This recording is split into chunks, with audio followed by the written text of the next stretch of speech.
Hello, good morning. Yeah, Janet, good morning. How are you doing? I'm doing Welcome. Good morning, Janet. good. Yeah. So your co-host now, try sharing your screen so that we'll start exactly 12. We don't want to waste any time. All right, I'll do that just now. And we'll have a little tweak in the program. So immediately we start by 12. You after your welcome, normally I think Seti we should come in next, right? But Yes.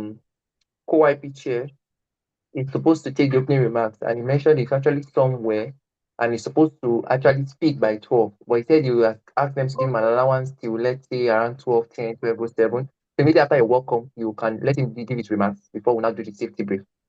Okay. Then on the safety brief, the person to take it reached out to me some minutes ago. He said he's actually stuck up somewhere and he's not sure he would have been let out because he can't join where he is. He's not sure he would have been let out by the time. So just in case, you may just have to just take it if it's not on call by the time we'll finally call him on. Okay. So if he's not on, who will take the safety brief? Now what I'm saying, as a moderator, you can just take it. Just Oh, the safety oh, brief is quite, I believe you've seen the slide. Just put yes, yes. talk through the ground rules, and if you have any other safety tips you'd like the audience to know within that time period, you can just do that as well. But it's not really a big deal. Okay. All right then. But you can see Yeah. my screen, right? Not yes, yes. Put it on slideshow so it's more. Okay.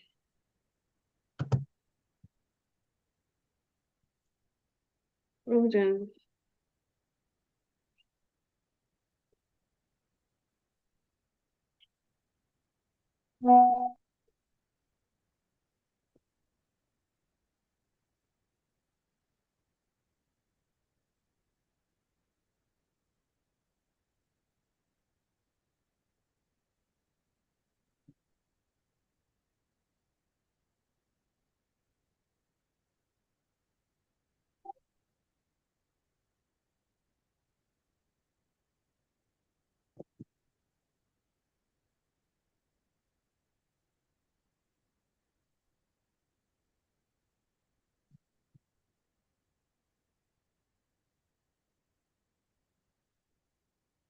But other people that are going to take other key aspects of the program, they are available, right? Except from the safety brief and call.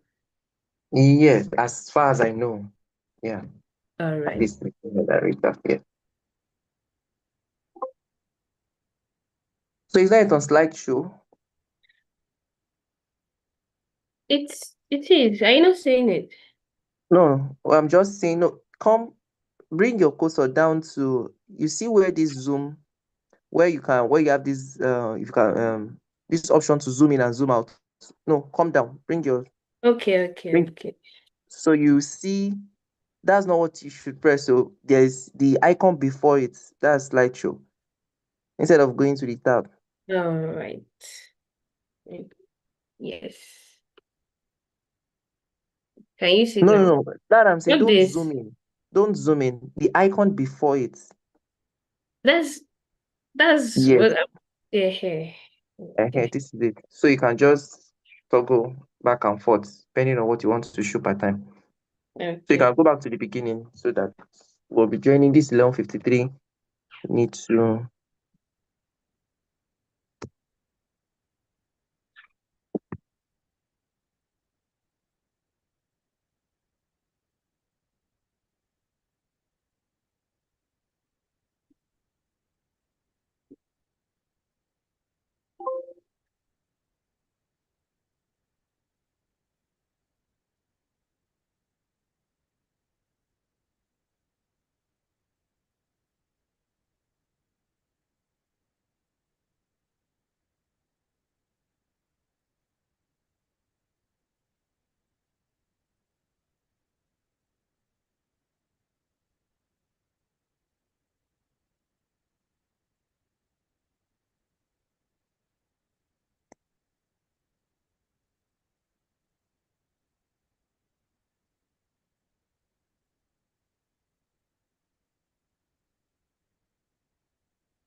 Um, sorry, Paul, can you hear me?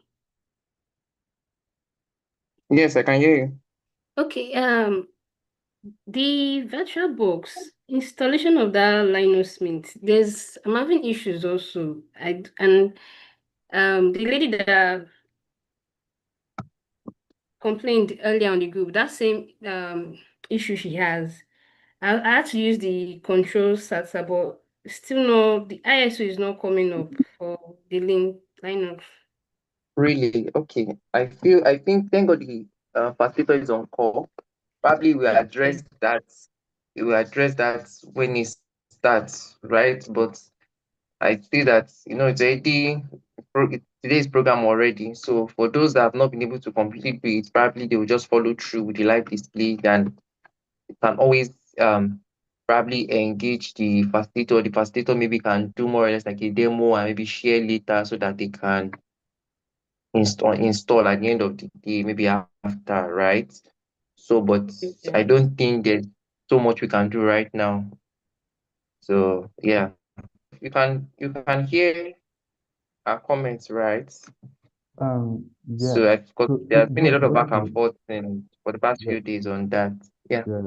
So just to add, right? I tried compressing the ISO file, right, to like a very small size so that anyone can easily download it. Giuseppe, can you speak louder? Can you hear me? Can hear you now. Okay. I tried compressing the ISO file so that anybody can just download it, but I was really struggling with it. So I went with that option of using that Mint ISO. So what I personally use is not that Mint. I use an Ubuntu, right? So I think we can troubleshoot that later. But All right. I'll do a live demo of the installation. All right. So I'm using I uninstalled it and I will just have to do a live installation so that everybody can follow through. All right. Yeah, Thank you. All right. Thank you, sir. no problem.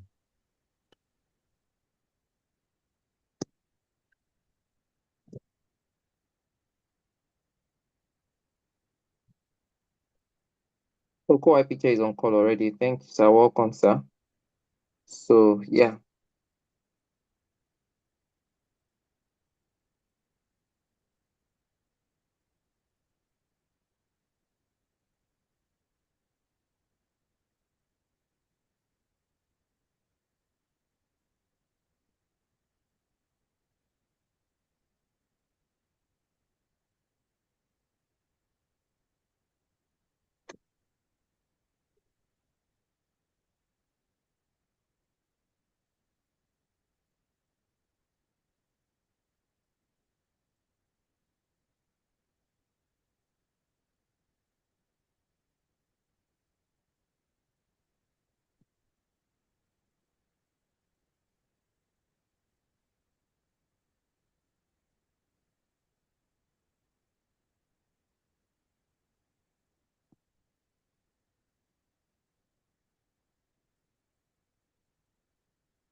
All right, Janet, it's 12. Let's go ahead.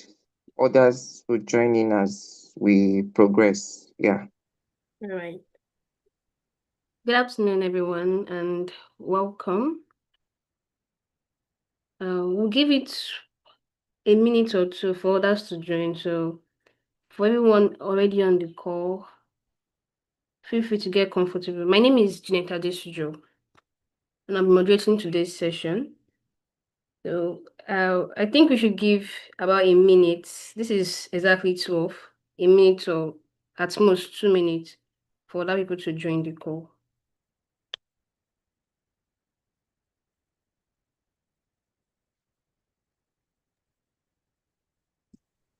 Hey, Janice, can you hear me? So because it's a long session, I won't want us to waste any time at all. And regarding our stakeholders, I had mentioned that we'll not be able to, that we need to quickly to do their session and leave. I think we should just go ahead. Everyone will join. I believe at least before we start the main session, others should have joined in. Thank you so much. Let's go ahead, please. Okay, all right then. Today's session is an introduction to reservoir simulation with OPM, Open Porous Media. Whether it's your first time hearing about OPM or not, as most of us are hearing about it for the first time, this training session is an introductory learning class. So no pressure, but I'm sure our facilitator for the program is going to break things down for us as time goes. We're going to head to the safety brief of the meeting. The first on the list is mute your mic when not speaking. When it's not your turn to speak, I want everyone to mute their mic so as not to cause a clash of voices and audio. Next, raise up your hand to speak. We can use our emoji to raise up our hand to indicate that we have something to share to everyone in the group. We can also use our chat button. In the chat, we can comment, we can ask questions, and also it's an interactive session. It's not just only the facilitator or the speaker that ought to be speaking. Everyone should comment when you have something to say, or even if it's a question, and if you can hear the speaker clearly or not, give your opinion and ask questions. Since it's a learning class, we ought to ask questions so that the facilitator or the speaker is not just speaking. It's an interactive session. Okay. Then the next is ensure you can still hear the fire alarm with your headset. As many of us are going to probably using our headphone or headset or earpiece, make sure that even with your earpiece on, you can still be able to hear the fire alarm with that, because safety first. And also be at alert and aware of your environment. During the course of the lesson, you should also make sure that everything around you you are keeping another eye. Don't just put your 100% focus on the program. I know we are supposed to focus, but we have to make sure you are at alert, so aware of your surroundings, so that anything that is happening or will happen, you are aware of it. And okay. Maintain a good sitting posture. Yes, this particular aspect, most people fault in that. You have to sit straight, because over time your spine will tell the issues, the bad posture we put ourselves through will tell when you start having spine problems. So please maintain a good sitting posture during the course of this program, because it's going to be quite a long program. And final, and not the least, always stay safe. Always stay safe.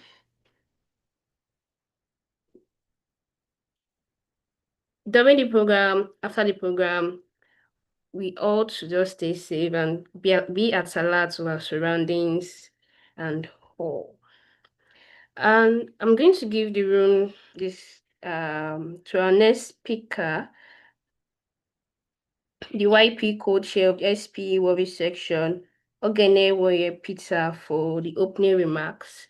If you're on the call right now, Mr. Ogene, I'm sorry if I'm making a mistake in the pronunciation. Mr. Ogene Yoro Pizza. Please, if you're on the call right now, I think, yeah, I'm going to be passing the mic Oh, over to you. Thank you. yeah, good afternoon, everyone. Please confirm you can hear me. Yes, we can. All right. Yeah, good afternoon, everyone. All YPs on the call, all senior members on the call. Um, First of all, I'm very excited. I'm going to put it, I'm delighted, honestly, to have everyone in this training session. Yeah, and personally, I think it's one of the things I actually look forward to that we have in the session, whereby our life is beyond learning some professional and so professional skills and building their capacity. I think technical skills is very important as well.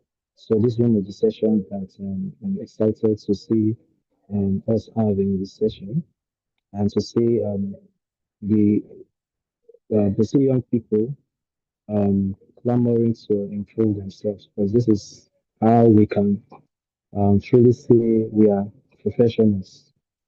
So, just to appreciate our speaker, we know it's not an easy one to have you here, despite your busy schedule and all that things which you should be doing, and you are here to take us on this wonderful journey. So, just to say thank you to you in advance for the knowledge you should be sharing with us. So, I just want to say a few things. I believe this session is not just to introduce us to reservoir simulation because many persons should have heard about reservoir simulation, but also to empower us with the practical skills, right? To give us that industry relevant skills that we need to start applying here in our academics. For the students that are here, you can start applying them now. Even for young professionals, you can start applying them to your research, your professional journey, right? So because on this we get a lot of insights into what reservoir simulation is, and in particular to the OPM open source media software, which will be using for some person. This is the first time they're hearing about it, and I believe we're all curious to know what this is. But I can assure you that our speaker is able to take us through this journey to give us insights into what it means, right? So use this tool for reservoir simulation. So whether you're joining with a strong reservoir engineering background already, or maybe you're just beginning your technical career as a reservoir engineer or as a petroleum engineer, any other case may be, I want to assure you that this training is crafted to help you, right, help you grow, to get some knowledge. And I would like to also admonish us that we pay attention, we stay focused, we try to understand what the um, speaker is saying. And after this session, don't just end it here, take it back, do further research, build yourself, learn, and keep learning and see how you can um, improve yourself in this knowledge that you learn today. So we look forward to a very productive and insightful session. And we hope that we are all set and we are practically immersed into this session. Once again, thank you very much and have a wonderful training. All right. Thank you very much. It's the YP coach CSP Worry Session Aganero Peter. Thank you very much for the opening remarks. We are moving next to the next item on our program today, and we are meeting our speaker for the program, a graduate trainee of Joseph Ayuba. I'm going to introduce our speaker, Joseph Abua. Sorry if the pronunciation is bad, but please forgive the aspect. Joseph Abua is a graduate reservoir engineer at Cypher Crescent Limited, where he contributes to advanced well and reservoir management (WRM) projects and supports field development plan initiatives through rigorous simulation and data-driven analysis. With a first-class degree in petroleum engineering from the Federal University of Petroleum Resources, Joseph has built a strong foundation in mathematical modeling, numerical reservoir simulation, and Python-based engineering workflows. Driven by curiosity and a passion for first principle engineering, Joseph brings a unique blend of simulation expertise, programming proficiency, and innovative problem-solving qualities. He now channels into advancing open source reservoir simulation through the OPM ecosystem. As an active member of the SPE Warri, he is also raising awareness of the use of OPM for practical reservoir simulation, promoting its accessibility and encouraging young professionals to adopt open source tools in modern reservoir engineering practice. Our speaker is well versed in this topic, and we are all looking forward to hearing from you. Joseph Abua, if you're on, I'm going to pass over the mic to you so you can go ahead with our lesson for today. Okay. Thank you so much for that introduction, Janet. Confirm you can hear me. Yes, we all can hear you. Okay. So I will start Yes, sharing. Joseph, we can hear you, but it'd be nice if you could elevate your pitch a bit. Okay, is it good now? Can you hear me? Yes, we All right. can. Yes, all right, it's fine. Okay. Okay, I'll start by sharing my screen. Let me know when my screen is up. Okay.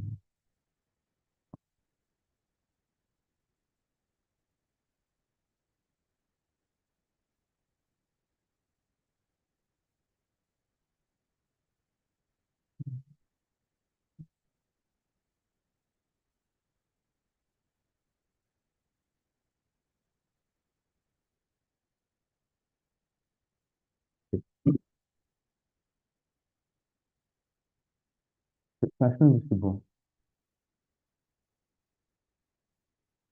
Hello? Is my screen up? Yes, we can see your screen. Okay. Okay, so yeah, let's get into it. So this is going to be a long section for 2 hours. So I would want to stick to that time of 2 hours. And in this session, we'll cover the theoretical aspects of reservoir simulation. Right, so we'll not just start with reservoir simulation, we'll build from a background, and then we'll get into reservoir simulation. And then we'll now introduce OPM, and then do a hands-on session on using OPM for reservoir simulation. So it's going to be an exciting one. It's something I've been looking forward to for the longest time. I remember in June of 2025, I had a session like this on the SP Worry, and it was introduction to reservoir simulation with Python. So I thought it was going to be really good to bring in a new solution, open source media. So I'm very sure that a lot of us on this call have never heard of open source media. So the reservoir simulators we are really used to, the likes of Eclipse, CMG, Navigator, those industry standard simulators. That's probably what we're used to. But there's this open source media that's making waves and that's matching with the big boys like Eclipse and all of those simulators. So I thought it was going to be really interesting to introduce this to our young professionals and students alike, just to build competency, because the OPM, the OPM solution is very similar to Eclipse. So if you know how to navigate somewhere around OPM, you should be comfortable with Eclipse. So that's the background behind this training. Okay, so this session will be an interactive one. I will not just be the one speaking. I would want to get your feedback. If you have a question, please feel free to ask. Like you can literally just open your mic and you ask your question, right? So I want this to be a very interactive session where we are sharing ideas and learning together. Okay. Okay, with that being said, let's look at the session outlines for today. So, as I said, we'll start with the fundamentals of reservoir simulation. Why do we do reservoir simulation? What actually is reservoir simulation? And then we'll look at the types of reservoir simulation model. from the black oil to your compositional to the chemical model, all the steps of the simulation model. And then we look at the data you need to build a simulation model and talk a bit about practical steps in conducting a simulation study. So that's something we would do when we are doing our hands-on session, but we just have to talk about it here under the fundamentals. Okay, and next thing we'll have an overview of open source media. So why are we even talking about OPM? Why does it even matter? Then we'll compare OPM with a big boy, Eclipse. So Eclipse, they pride themselves as the industry standard reservoir simulator. So we'll be comparing them both, and then we'll now be seeing what are the benefits of even using open source simulation.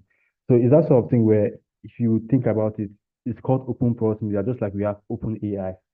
It's like open source. You can basically tweak things in the simulator. You can customize the simulator. Whereas with simulators like Eclipse, you can't really do nothing. You can't tweak things there. Okay. And then we look at the components of OPM, right? What are just like Eclipse that has different components and preprocessors and post-processors. OPM has its own components, whether pre-processing and post-processing, it has it. And then we look at the OPM deck structure. By deck structure, I'm talking about the input file, like what the input file for OPM looks like. Because every simulator will require an input for you to get an output. So we'll explore that input file for the OPM deck structure. Okay, and then we will move on to the hands-on simulation using OPM. Now, this is where it gets interesting because if you look online, you don't really see loads of tutorial on how to use OPM.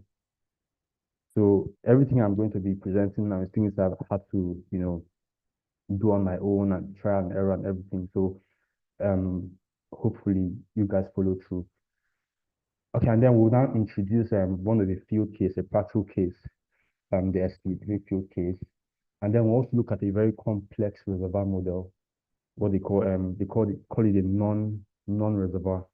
So non-field is an oil and gas field located in the Norwegian Sea, off the coast of Nordland. So it was discovered in 1992, and we'll be looking at that field, just visualizing it and running some simulations on that field. Okay, and then as I said earlier, we'll run a simulation using OPM Flow, CLI. So CLI is your command line input. So we have CLI and GUI, but we're using a CLI to run a simulation. It's a very simple process of running simulation with OPM, really simple, and we'll look at it. And then we'll understand the output files. So you know that with any simulation you run, you should be expecting outputs, because with a model, if you feed in an input, you should be expecting an output. So we'll be looking at those output files and just understanding what they mean. And next, we will now be doing our analysis using a component of OPM called REST Insight. So REST Insight is a post-processor that can be used to analyze your production data, visualize the grid structure, all of those things. So we'll be loading the grid and summary files and then plotting field and well production profiles, visualizing the pressure and saturation maps. And then we'll look at how these things make sense. How can we, draw inferences from these visualizations? So these are the things we'll be looking at. And then we'll have the question and answer, and we'll wrap it up there. But as I said earlier, this is going to be an interactive session. So if you have any questions, please feel free to ask. And I'll be asking questions as well. So let's get on with it. Okay. So I believe for some of us here, we are conversant with, we probably have a background in petroleum engineering. But even if you don't have the background, it's fine. You can always start from somewhere. So, but normally this session is tailored for reservoir engineers and aspiring reservoir engineers.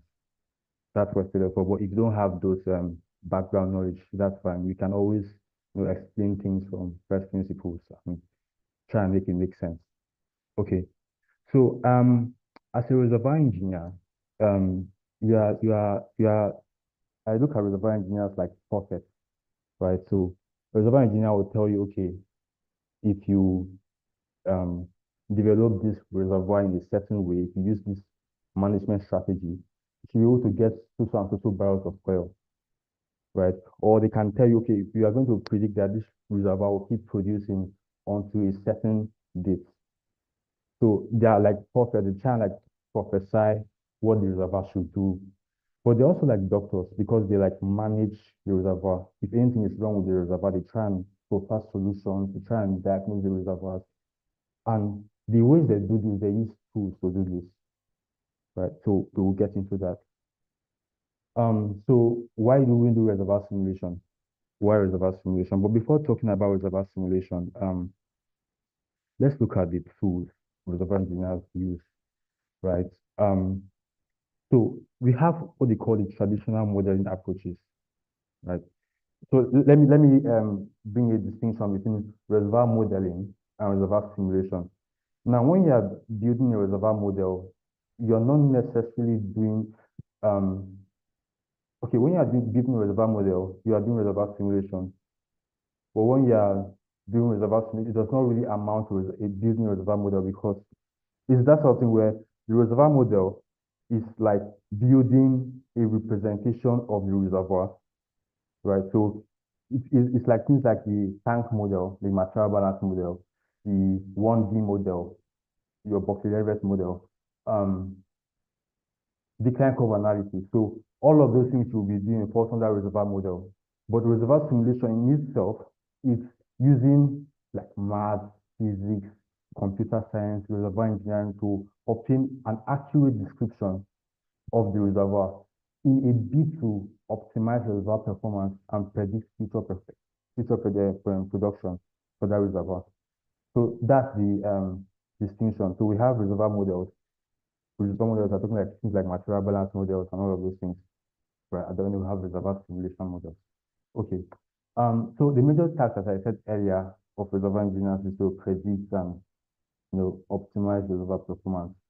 Now, the concept of optimizing reservoir performance on a grander scale, it means you are trying to bring in as much revenue, you are trying to maximize profit for the operator. That's what it means to optimize reservoir performance. Now, how do you do this as a reservoir engineer? How do you do this? Because if you think about it,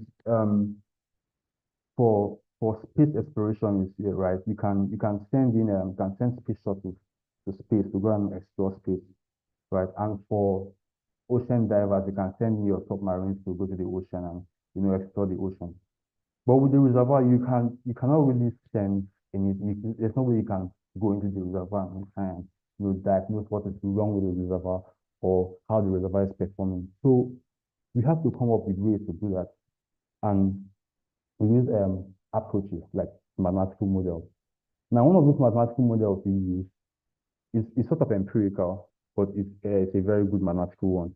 It's the decline curve analysis. So I'm sure a couple of us are familiar with this plot, decline curve analysis. And with decline curve analysis, right, you are basically using the production data, right, to try and infer things about the reservoir, like the estimated ultimate recovery, right? To try and estimate the life of the field.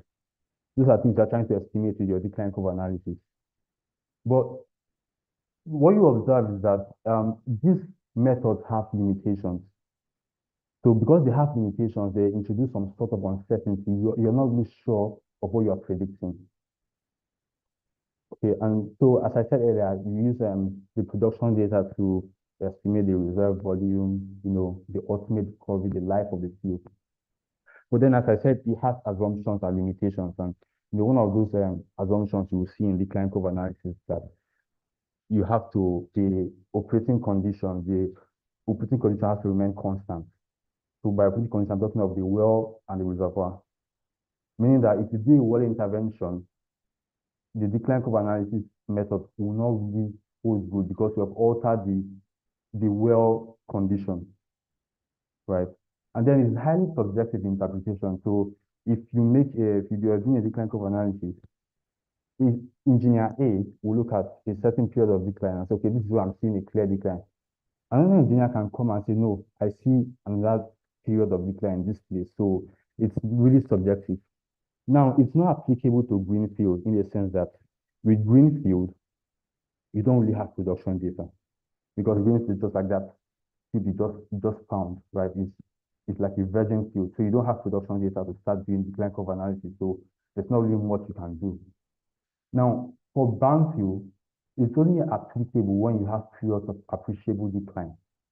So when you have that, if you look at you have that decline period. So while I'll be sharing my screen on all of those things, I'll also be using whiteboard to illustrate something. Okay, so imagine you have this plot here. Okay, let's call this your Q versus time. Now, in the life of the field, this is what you typically observe. You observe a period like this, okay, and then where you have the start Q, okay, and then where you have your decline. Now, if the field is still in this region, you cannot do decline curve analysis because there's no decline. This is the only region where you can start doing your decline curve analysis. So this is where you do your display. Sorry, pardon my writing. So this is where you do your display, where you have periods of appreciable decline. So we talked about decline curve analysis, and we can see that it has those inert limitations that hinders it from being an effective reservoir management tool. Well, we still use it, right? We still use it. Okay. Moving on. Now, another tool we use is the material balance model. Okay, so this one is very popular. And I'm a very big fan of material balance model because in as much as we want to go on to this sophisticated reservoir simulation and all of those things, the material balance model in itself is a very powerful tool. So the material balance model sees the reservoir as a tank, right? So it's a tank, it doesn't really have any dimension. And then it basically takes an inventory of all the fluids in that reservoir. So the material balance model is a simple expression of the conservation of mass by saying that the mass in place or volume in place is equals to the volume that was produced, right, plus the volume left. That's the statement of the material balance model. And when you look at this equation, right, that's what the material balance model is saying. So some other ways they will write it, they will say the underground withdrawal is equal to the expansion of your oil plus the expansion of your gas and all of those things. That's what the material balance is. So it takes inventory of the fluids. Okay, so for those of us that are not reservoir engineers or we don't have a background in reservoir engineering, I know these things can be very strange, but if you have questions, I will try and answer them. Please feel free to ask questions. All right. Okay, so as I said, the material balance is tank model, and it mainly uses your production data, PVC, BHP data to estimate your in-place volumes. So by in-place volumes, I'm talking about your STOIIP, your GIP. So STOIIP means your stock tank oil initially in place, and then your GIP is your gas initially in place. Okay, and then you also evaluate the drive mechanism. So what drive mechanism is prevalent in this reservoir? Do we have a water drive? Do we have a solution gas drive? Do we have a rock compaction drive? It helps you evaluate what drive mechanism is really prevalent. But then also helps us to calculate the aquifer volume. So imagine you have a reservoir and you have the underlying aquifer. You can compute how much water has moved from the aquifer into the reservoir. And then you can also infer aquifer properties by using material balance. But it has its own limitations. Because remember I said it's a tank model, meaning so by saying it's a tank model, we don't really see space and time in the material balance model. Okay, if I could draw just to so like a schematic of that. So it's somewhat like this. You have a tank like this. This is your tank model, and then you have your phases, your gas cap, you have oil, right? This is your gas here, and you have the oil. And then you have an aquifer that contains water. So it's a tank model. And now with this, what we observe is that there's no space and time here, meaning that the PVC properties are constant all throughout the reservoir. The rock properties are constant all throughout the reservoir. And when you have compartmentalization, like where you have the reservoir being faulted, meaning you have faults around, right? The material balance will really fail to, predict your reservoir pressure because it now has several blocks. So it doesn't really work as effective as it should work. But then they have what they call the multi-tank material balance, where you can then, create a material balance model for each of those fault blocks. But that in itself does not really answer some questions. Like if I ask you, how do you place your well? You cannot really tell me that. You cannot give me the answer with the material balance model. Or what's the optimal well production rate for a particular well? You cannot really give me the answer with the material balance model. So that's its limitation, one of its limitations. But still, we don't discard the material balance model because it is very effective. Okay. Then it's not applicable in reservoirs where there is no appreciable pressure decline. So think about it where if you have a reservoir that has a very strong aquifer support. Now with a very strong aquifer support, the rate of pressure decline is very small. So you don't really have pressure decline. And because there's no pressure decline, what you observe, if you look at this formula here, we have PVC properties like your BG, BO, all of these PVC properties, right? They're a function of pressure. Now, when there's no change in pressure, these things just cancel out. So you really can't use it for cases where there's no appreciable pressure decline. Basically because the fluid properties, when I say fluid properties, your BO, your RF are not changing with pressure. So that's one of the limitations with the material balance model. Okay, but as I said earlier, we still use it too because they will also serve as inputs into your reservoir simulation. Okay, and then now let's talk about the reservoir simulation model. So this is why we are here today, the reservoir simulation. So if you look at this picture, this thing here looks very complex. So you can see wells all around. You can see some colors. You can see some grids. Okay. Yeah, there are loads of wells here, and then you have like a geological structure here. Okay. So it's very complex. Now, as I said earlier with decline curve analysis, we have those limitations. It introduces some sort of uncertainty when we are trying to do prediction. Now, with reservoir simulation, almost all of the uncertainties or almost all the limitations that are in the material balance and decline curve analysis, almost all of those limitations are relaxed. So we don't really have any limitation. By limitation, I mean we don't have any assumptions, right? We don't have any assumptions that came in when we saw the material balance model or when we saw the decline curve analysis. We don't have those assumptions. The assumptions are relaxed. So let's get into what reservoir simulation is. I'm sure for some of us, you know what reservoir simulation is, but if you don't know, so reservoir simulation is you are trying to build a model of a reservoir. You're trying to build an accurate model of a reservoir, something that reflects what the reservoir looks like in real life. You're trying to build an accurate model of a reservoir using mathematics, physics, reservoir engineering, and computer science in a bid to optimize reservoir performance. That's what reservoir simulation is. So if the model of the reservoir you're building is not reflective of the actual reservoir, then that model is not a very good one because it has to represent what you're trying to build. So in 1969, one of the pioneers of reservoir simulation, quote, he was asked, why do we do reservoir simulation? And this was his answer. He said, a field, right, if an oil field can be produced once and at a very considerable expense. Now, if you are very familiar with the cost to drill a well, right, the cost to drill a well, like what, like $100 million to drill a well.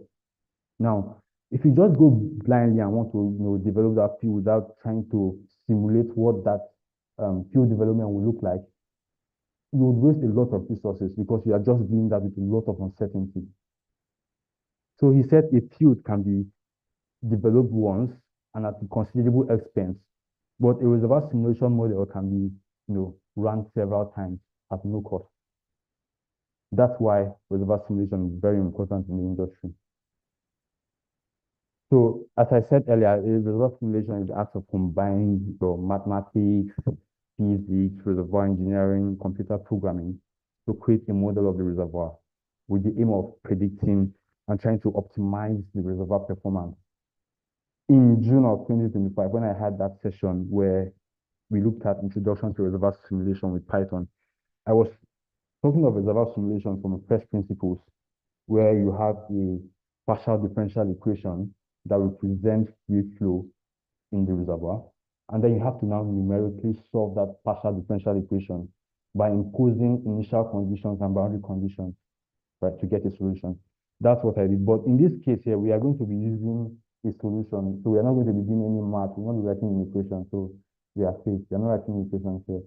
But for university students, if you took reservoir simulation courses, you see that they took reservoir simulation with you from first principles, right? They took it from first principles, not what we are doing here. So this here is just a practical one, but we are trying to lay the background. So as I said, we looked at this picture, you can see wells and all of these things, and you can see how accurate it looks, right, compared to what you see for a tank model. Yeah.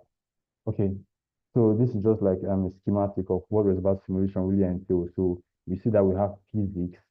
By physics, we are talking about things like your Darcy's law, right? Darcy's law, that's like the offshoot of Navier-Stokes equation. And then look at mathematics. Now in mathematics, we're talking about the partial differential equation that represents fluid flow. And then we're looking at core reservoir engineering knowledge, like your knowledge of relative permeability, knowledge of fluid properties, knowledge of rock properties, right? That's where those things come in. And then with computer programming, because the model is like really complex, you will need to use computers to run this. So that's where computer programming comes in. So all of these things here encapsulate what reservoir simulation is all about.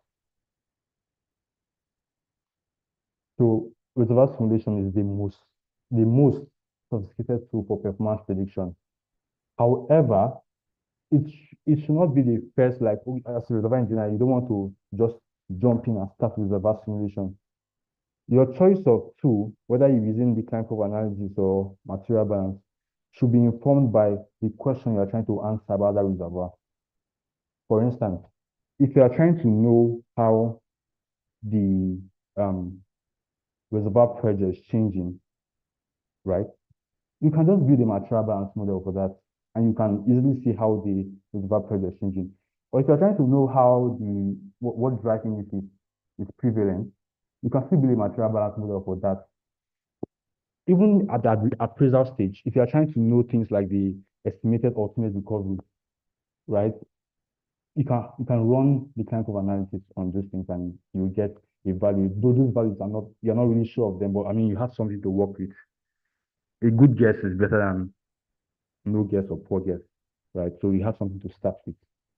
So I guess what I'm trying to say is that the reservoir simulation tool should not be your like the first thing you want to use as a reservoir engineer. You have to like look at what the question you're trying to answer, right? You have to know what's the aim of this study. Why am I even doing these reservoir studies?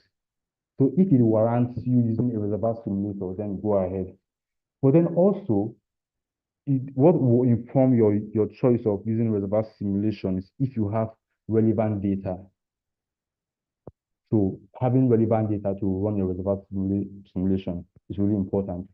And as you would see, reservoir simulation requires a huge of input data. Now, the main task of reservoir simulation is not going with using Eclipse or using SimNavigator or any of those simulators.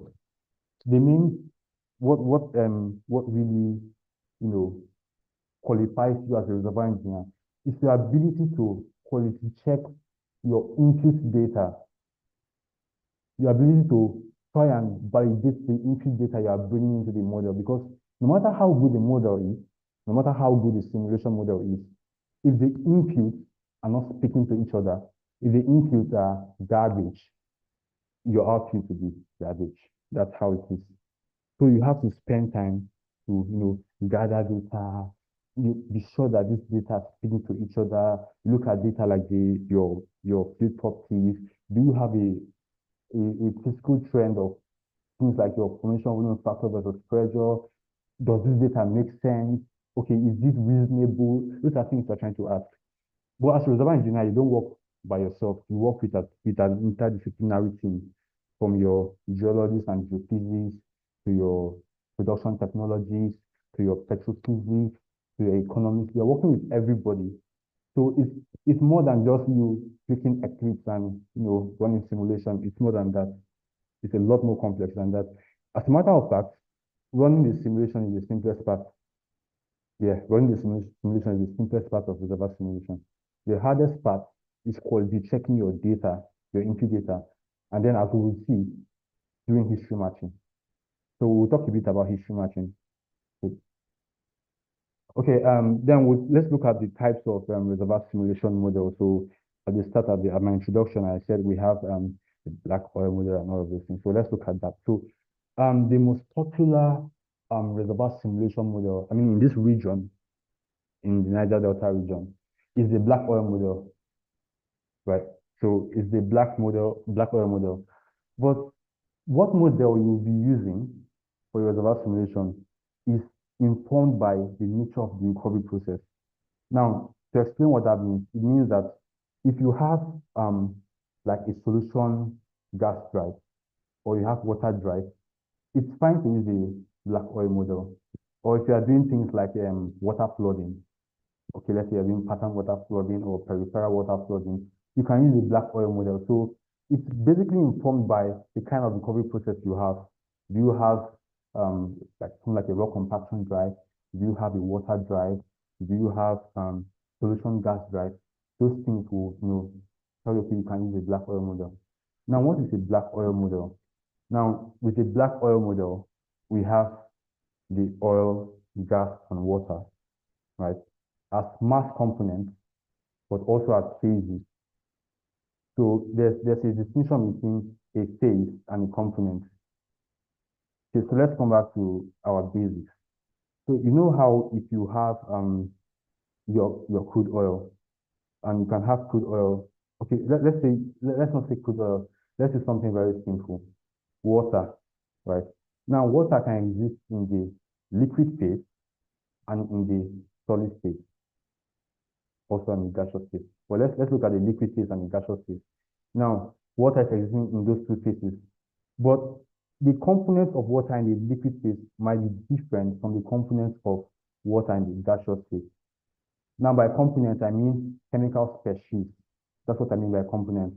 So if you bring that back to our industry, if you look at the crude oil, it's a hydrocarbon. So you have your C1, your C2, you have your lighter hydrocarbons, and then you progress to where you have C30 plus, right, from your methane to ethane. So all of those things are what they call components. Now with black oil model, we don't capture any of those components like C1, C2. We just look at oil, gas, and water, and we call them components, mass components. So as I said earlier, it's used for solution gas drive, water flooding, and water alternating gas. That's where you really see black oil model being used.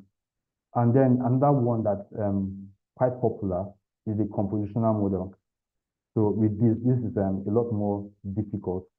But don't get me wrong, black oil model is difficult in itself. But compositional model is a lot more difficult because now you now have to account for each component in each phase. That's why it's called compositional, because you're now tracking the components in each phase.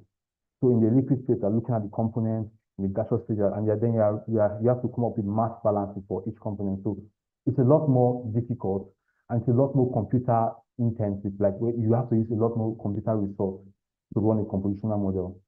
So most times we go with a black oil model because I mean if it's dictated by a good recovery process, then sure, go with a black oil model.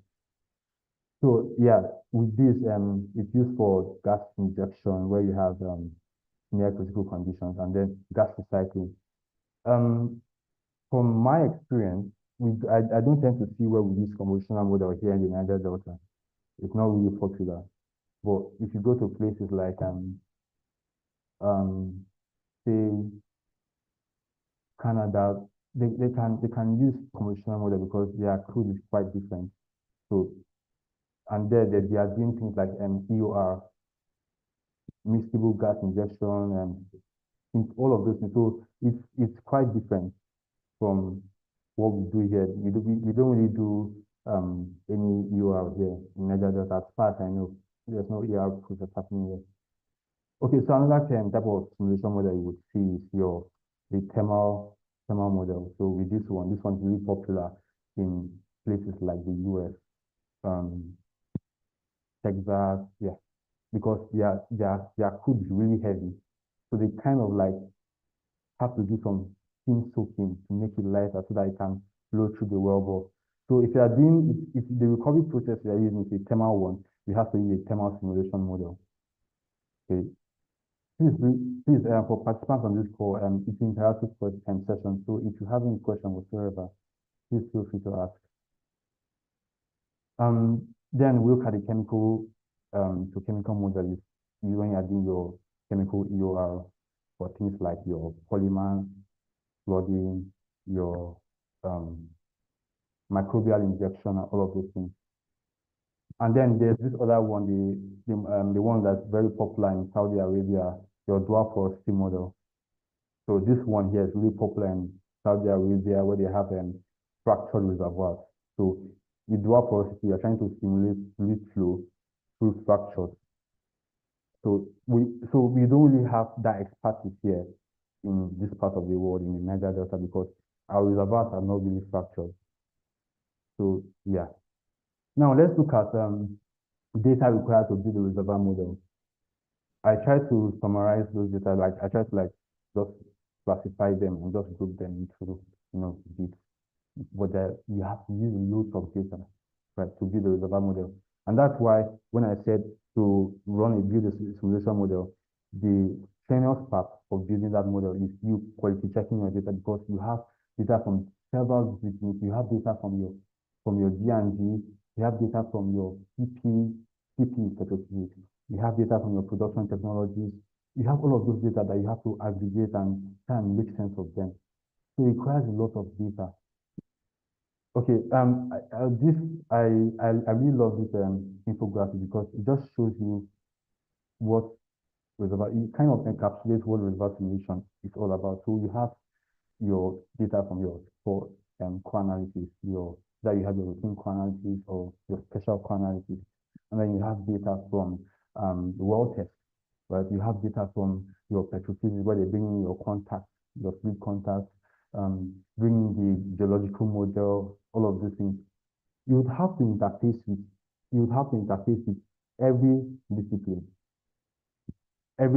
So from the geologist that will build the static model, right? So you have to quality check that static model. You're not really the one building the static model, but you have to quality check them, try and understand the geology of what you are trying to simulate. And then with the petrophysics, when you work with the petrophysics, we are trying to understand the well logs. We're trying to, how can I interpret these well logs that make sense? And then things like mean formulation evaluation will really help you. And then you have to also know how to characterize your reservoir with reservoir characterization and fluid characterization. And then with the well performance, you have to know how to do your nodal analysis. So with that, you'll be interfacing the production engineer or your production technologist, right?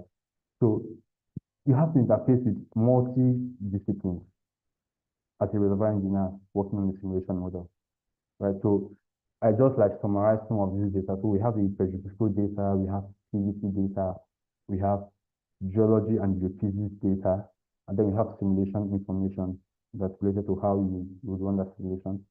And then we have the well and the VLP data, what you call the VFP, vertical and flow performance. Okay. So now let's talk about OPM. Let's talk about OPM because as I said at the start, I'm sure a lot of us. So we probably when we saw the flyer, we were like, what is OPM? Why not Eclipse? Why not? Yeah, I'm sure we all had that question. But I'll explain why I took liking for OPM. Now, OPM, as I said at the start, is open source. So this OPM we talk about it was developed by Equinor, Citron Solutions, and the Open Group. So I'm sure some of us are aware of MRST, MATLAB Reservoir Simulation Toolbox. So OPM is like another form of reservoir simulator that is like MRST, but it has advanced functionality. So the Open Forest Media was built by this set of people. And before even having this presentation, I reached out to the guys at Open Group, and basically they weren't showing me, okay, this is what you should do, because there are no YouTube videos or YouTube tutorials to navigate through. However, they have a flow manual that's like 2,400 pages. That's very, very exhaustive. That if you want to like get into how to use OPM, you can always consult. So OPM is just like Eclipse. So if you are conversant with Eclipse, you know how Eclipse works, then you can work with OPM, because the input file, the data file, is similar to what you see with Eclipse. The input depth is very, very similar.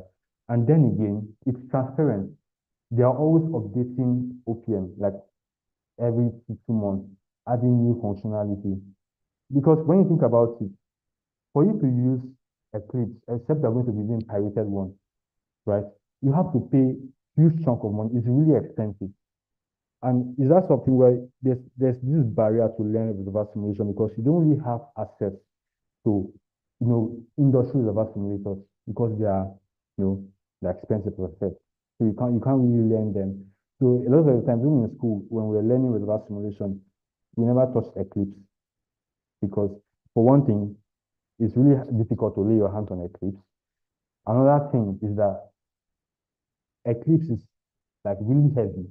So if you're using a low-end system, a low-end computer, your computer will really struggle. Imagine you're using a 4 GB RAM computer to run Eclipse. Your computer might probably crash. I mean, it crashed my system. Because of that frustration, because Eclipse crashed my system, that's why I just left it and had to like look for an alternative. And that's one of the reasons why I left Eclipse. But if you have a very good system and you have your license, then fine and good. But I still feel the OPM is just as good as Eclipse. It's just as good. A lot of the keywords you will see in Eclipse, you will also see them in OPM. And they're like really compatible with yourself. So I think that's really interesting. So this OPM has been industry validated. So it has been tested against SP test cases, right? As we would see in the demo when we are doing our hands-on session, we see that it has been tested against SP test cases, and like even simulating the non-field, as I said, using OPM, we're able to simulate the whole life of that field. That field started producing, I think it started in 1992, if I'm not mistaken. Okay, it started production in 1997, and then it produced up until like 2001, and I think it still produced for quite some time. So using OPM, we are able to run a very complex reservoir model like the non-field. So non is spelled N-O-R-N-E. So confused about that. So you will see all of those things. Okay, and then OPM allows you to integrate Python. Now, one of those simulators that's coming up in the industry that people are like really, looking at is SimNavigator, because SimNavigator you're able to integrate Python with SimNavigator. But with Eclipse, not so much. I don't think it's easy to integrate Python and just do all of those things. Maybe they are working on it now, but at the time I was doing Eclipse, it wasn't there. So for some of those workflows that you would have to always do, you can't do them with Eclipse. You can't like automate them with Eclipse. But with this OPM, you can just write a Python script that will automate the workflows you're trying to do. So that's really interesting, and that's why OPM stands out in a way. Now, if you're a student and you want to do any, you want to do research, right? Instead of it to go and be looking for Eclipse file and maybe you have a low-end budget, you just use OPM. And OPM has this thing where they are looking for contributors, so you'll be able to work with them to improve the solution. And of course, you'll get paid. So it's one of those techs that OPM has over Eclipse. So if you reach out to them on LinkedIn and they'll probably just have a chat with you, an interview or something like that, and they see that, okay, you know your basics of reservoir engineering, reservoir simulation, you can be onboarded to the team where you are contributing to the development of this software or this solution. So, okay, now let's compare OPM with Eclipse. Okay, so it's almost like OPS like the knockoff version of Eclipse, not the it's not the knockoff version of Eclipse. It's just trying to provide an alternative to Eclipse, so it's not really knockoff. It's very good. Now, if you compare the cost, as I said, OPM is completely free, open source, while Eclipse you have to get licenses. And if you're working for a company, right, you're working for a company, and you find a way to install Eclipse, like you pirate Eclipse, and SLB, SlumBJ, notices that they will find your company like $150,000 and you will take the fall for it. I'm not even joking. It has happened like, I know times it has happened. I've heard the story before. So they are really against pirating their software as they should. But if you want to learn this about simulation thing, you have to learn it in a way. But you don't want to go around it with pirating software because it can catch up with you. Okay. And then one of those features look at the openness, as I said. So OPM is really open. You can modify the source code. But with Eclipse, it's like a black approach. You don't really know what's going on in the background. You just know that, okay, if you click this, and you are good. Okay, then OPM is flexible. You can integrate Python, and then, it's research friendly compared to Eclipse. Now, I'm not in any way trying to talk down on Eclipse. I think it's a very good software. As I said, it's the industry standard software. But because of some of these things, we have to use OPM because we are trying to build competence in reservoir simulation. This is one of the ways to do it. OPM is also native on Linux command, and then you can run it on your command line interface.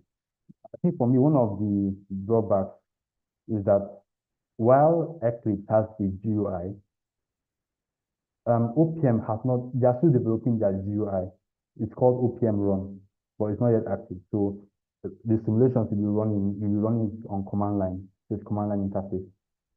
Okay, and then it's just as reliable as Eclipse. OPM has been validated, and in Equinor, sometimes it's OPM in Equinor. The Equinor is that Norwegian oil company. They use OPM, so they trust OPM. Okay, so that's one of those things. So if at the end of this session you can try your hands on OPM and see how you can learn it, and you should be fine. Okay, now benefits of open source simulation. We've said this time and again.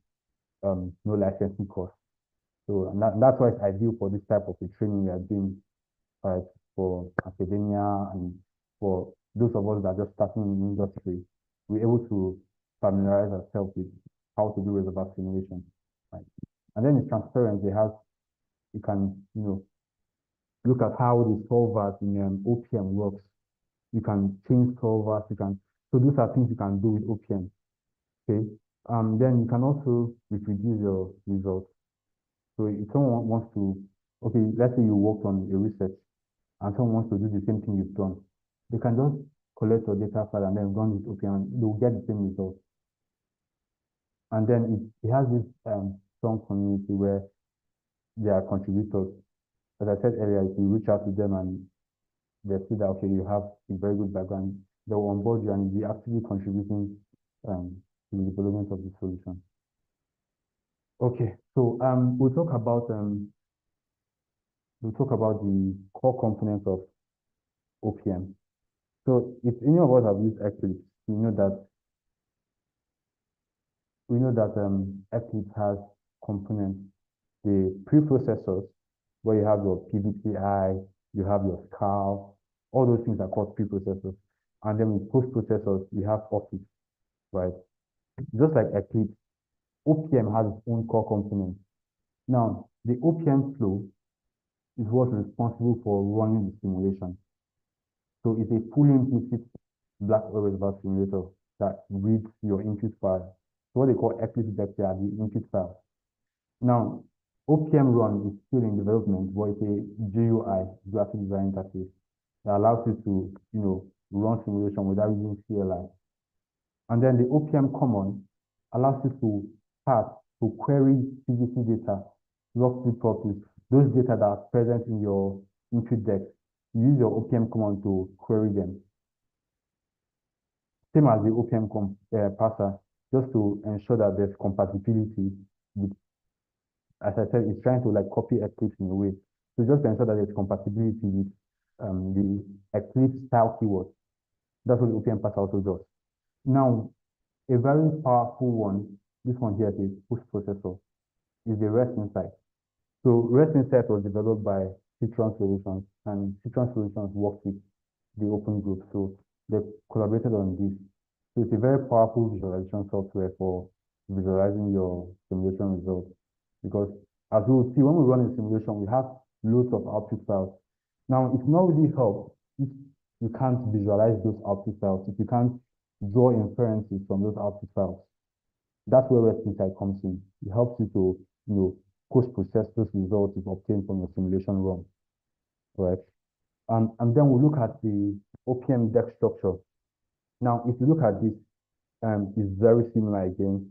I'll keep saying that it's very similar to Eclipse, where you have your run spec section that just defines what the simulation type you're trying to do, the grid dimension, XYZ, the unit, whether it's field unit or metric unit. Okay, and then you have grid that specifies the grid geometry. Okay, and then cell properties and all of those things. So it's really compatible with Eclipse. If you are conversant with using Eclipse, you are really conversant with these things. You will also see it in OPM. Right. So I would take a 3-minute break and 2-minute break. If anyone has questions, please ask.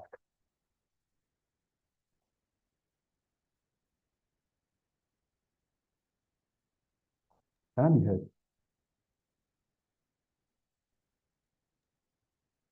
We can hear you. Thank you Okay. very much. Are there questions? Okay, if there are no questions, we'll go on to the hands-on session, and I think this will end the presentation, the full presentation. So we'll go into a hands-on session. Okay, so for the hands-on session, we need to have some things installed, right? One of them is okay, we have a chat.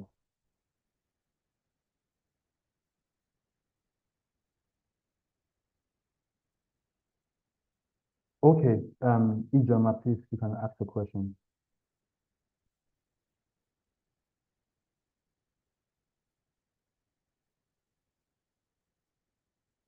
Okay, please, does Eclipse have any advantage over OPM?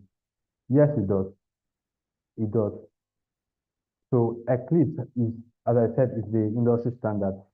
So with Eclipse, so what you will see with OPM is that we just have this black oil simulator. But with Eclipse, we have black oil in it. We have compositional in it. We have streamlined simulation. So it's a lot more robust when it comes to those things. But OPM does not have those capability yet. But with the black oil simulator, it matches Eclipse. And even in my opinion, OPM runs faster for a black oil simulation than Eclipse, in my opinion, because it utilizes parallel processing, so it runs faster. So but obviously Eclipse has an advantage because Eclipse has been there for a long time, and that industry standard, what a lot of companies, oil companies, use, right, when they are trying to do their simulation. Yeah, so it has an advantage. All right.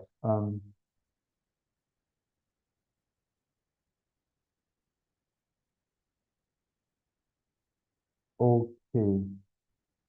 Okay. Yeah, sorry about that. I would, it's recorded. So you can always like watch back the recording and maybe turn on closed captions just in case. You can always turn on closed captions to help you. Thank you for joining me. All right. Okay, so we'll start with the hands-on session. I I I would recommend that we have VirtualBox installed, right, for this. I'll just be demoing how to do it, right? I'll be demoing how to do the installation of OPM, and then we'll run our very first simulation, and then try and wrap it up from there. Okay. So I think we need to share another screen. Just hold on.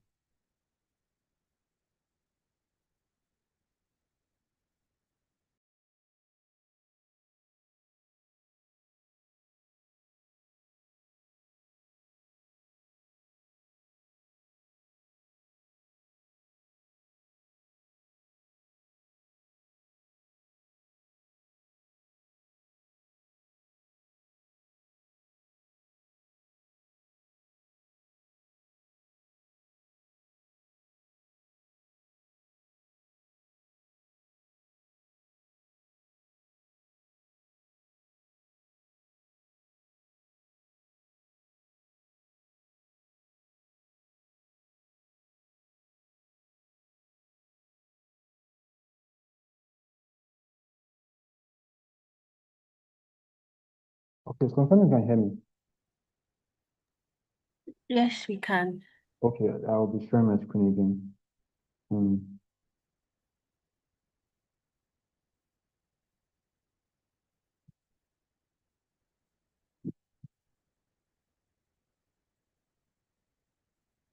Okay, is my screen visible?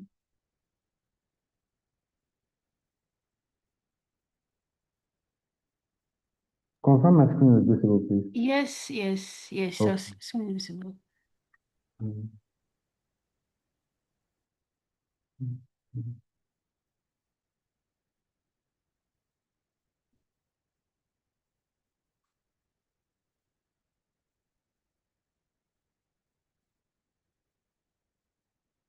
Okay.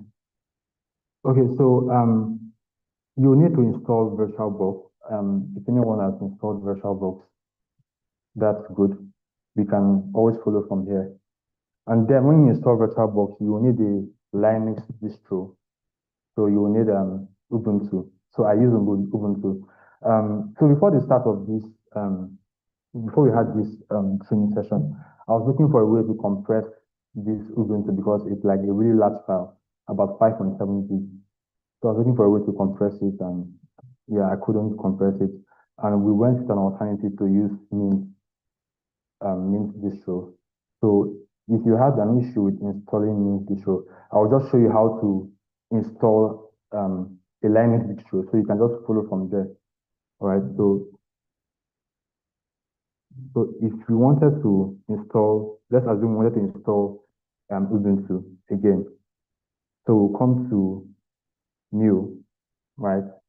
And then we'll type the name, the virtual machine name. So say let's say Ubuntu. So let's just call it. So you want to name it based off how it was downloaded. So when I look at you can see this thing here. It's Ubuntu 24.04.3. So I'll write it as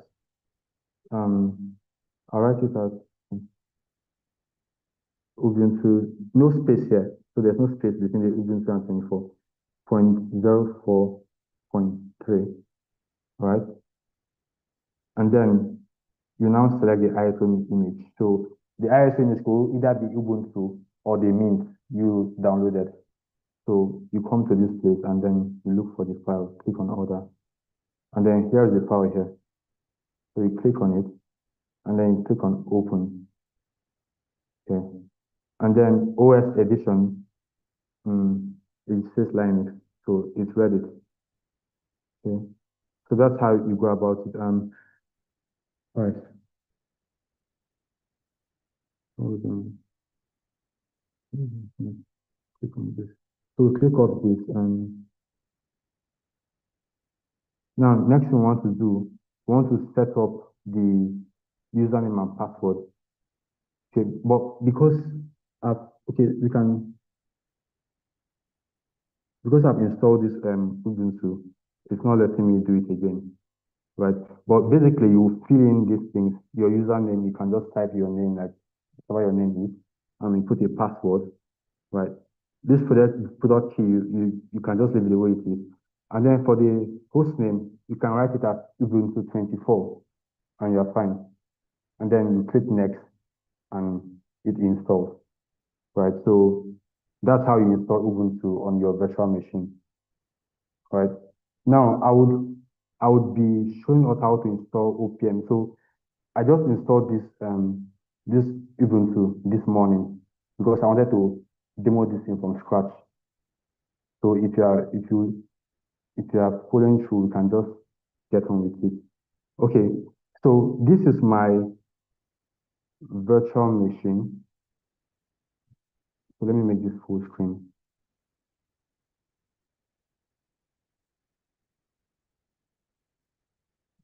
Okay, so this is my virtual machine, and as you can see, I would log in. So when you create your Ubuntu, this is what you should see, right? So you put in your password that you set at installation. Then you open this, right? Now the task here is we want to install the OPM flow, we want to install the OPM simulator, right? So in doing this, we use terminal, right? And we'll have to be conversant a bit with some Linux commands because Linux is its own operating system. So some of those commands you are used to when using Windows, they don't really apply here, right? So if you do Control C with Windows, Control C is to copy, but with Linux, if you do Control C, it's not going to copy, right? But I'll show us how to work around it. You probably just have to familiarize yourself with some of those Linux commands, just some of them, right? I will demonstrate that here. Okay, now the first thing you want to do, you look for your, right? Then you click on it. You should open a terminal here. Are you guys following? Now, first things you want to do, you want to update the packages. So you do sudo apt get update. So I will send the TXT file for the installation so that you can just follow through. So get update, and then you run it. You ask me for a password. So when you use sudo is like you are asking for you are doing administrator, like you are running it as an admin, as a root user. That's what sudo means. So you are running this line as a root user, or this command line as a root user. So it will ask you for the password, and then you put in your password.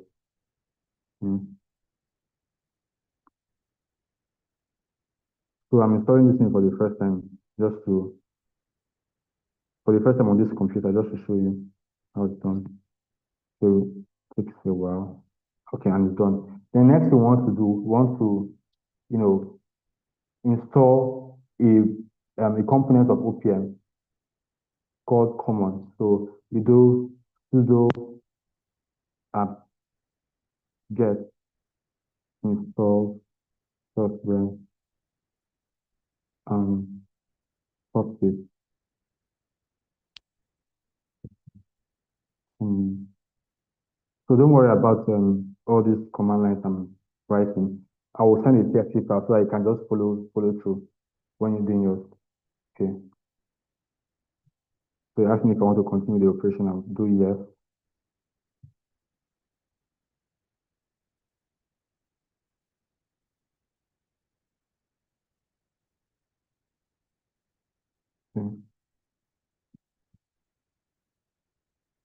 Okay, so it's completed.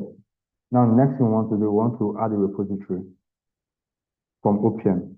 So do sudo apt add repository.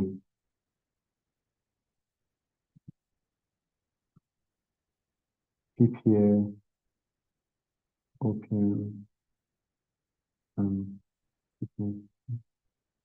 Okay, so we'll do that. I'll run this. Okay.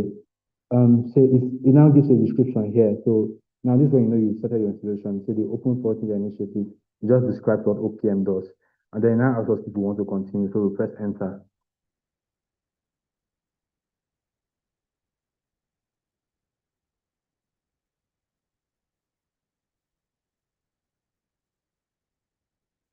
Okay, it's done.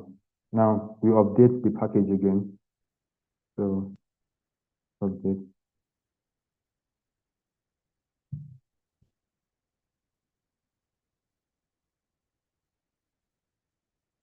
All right. Okay, it's still running. Okay, it's done. Now we now want to install the parallel processor because remember I said OPM uses parallel processing in its simulation. And that parallel processing is represented as MPI. So we want to install that parallel processing package. So we do sudo. So if you notice, everything starts with sudo because like we are writing in form of root access.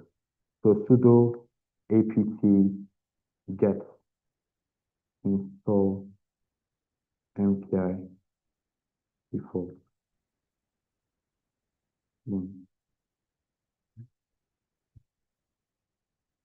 Okay, so it's saying it wants to download 233 MB of additional of files. So you go ahead and press Y. That's so you are giving it an affirmative answer that you go ahead. So you press Y and you press enter. Okay.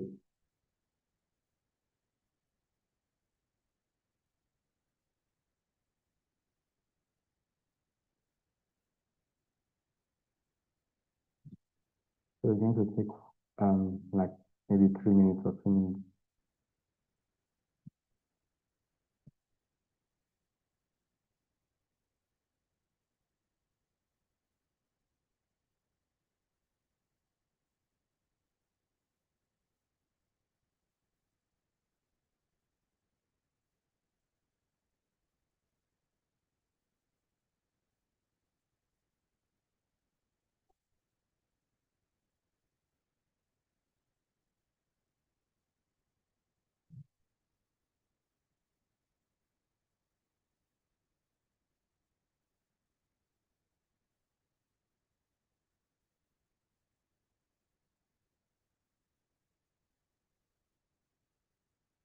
So you can see it's unpacking all the packages.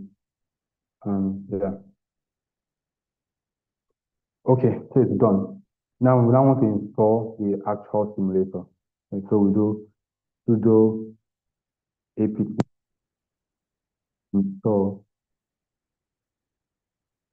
libopm simulator in.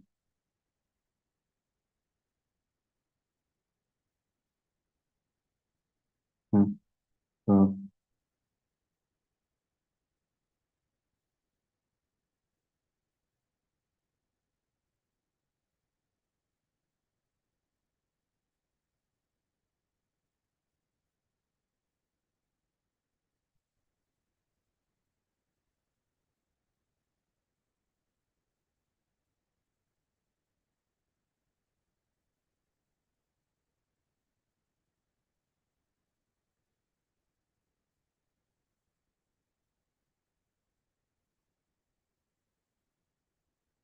okay, Olatibe had a question. He said, how do I get the Ubuntu file?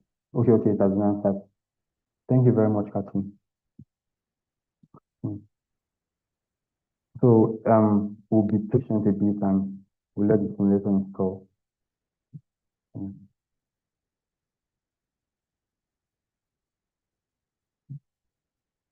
So you can also install OPM on your Windows, but it's a lot more complex because you'll be using the Windows subsystem. So it's a lot more complex to do that. So I would really advise that you go through this route, right? Now with the ease of installation, you don't really have to write all of these commands I'm writing. So if you have the installation CXC file, you can just copy everything and just be pasting. So you don't need to be typing everything. All right. So it's very easy. It's very easy compared to if you want to install Eclipse. I mean, obviously, installing Eclipse, it's not like you're going to be writing any code, but if you've ever installed Eclipse, you know how it is. You have to start setting up the Stormbreaker licensing file, start setting all of those things, and sometimes it can be very confusing. So, but yeah, this one is straightforward and you see.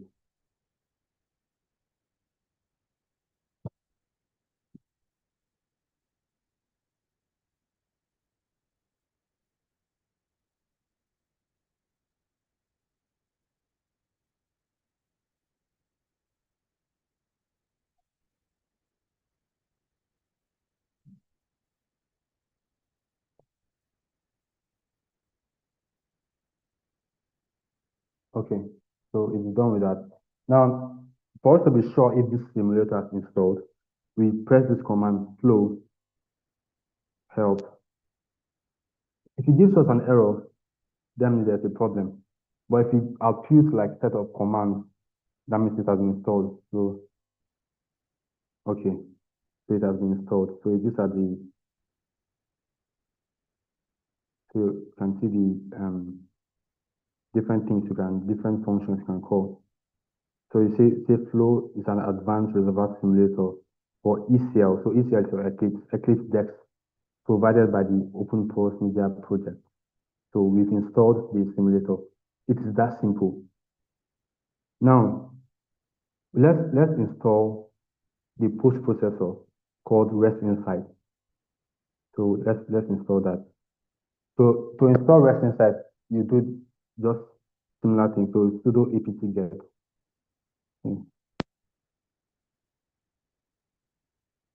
Install REST.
Okay, so REST Insight has been installed. Okay, we're not done with installation. We have just installed the path. So we want to install the Octave version. So the Octave version is like it's almost like an application. So if you want to launch REST Insight, you just press your and just search for REST Insight. Just type REST Insight. Right. So that's why I want to install the Octave version.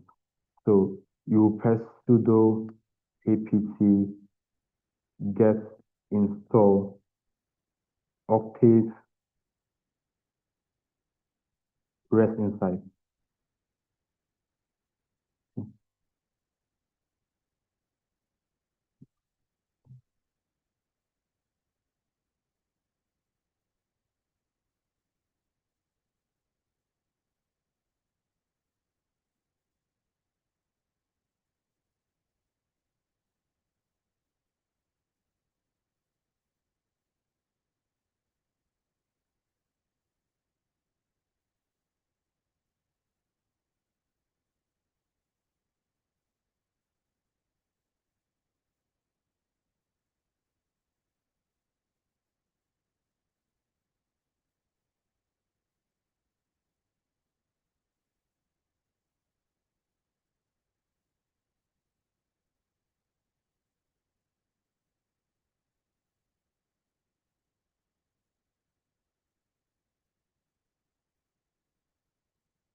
Let's be patient with it.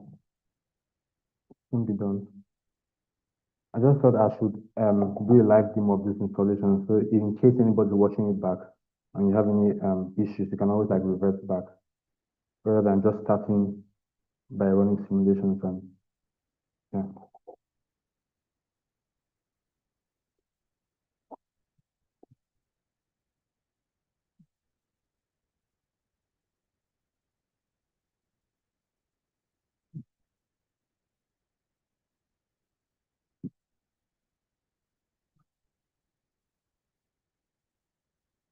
We have 35 minutes more, so hopefully we're able to wrap up everything in 35 minutes time. So we're trying to keep the time.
Okay, so REST Insight has been installed.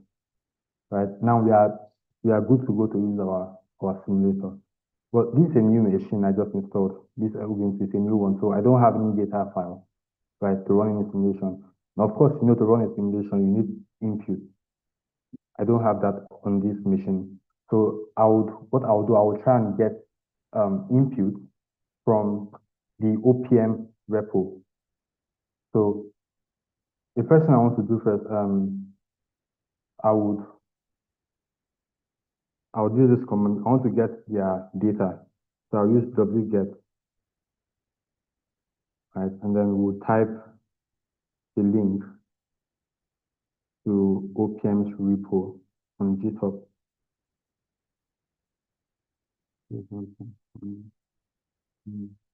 Okay.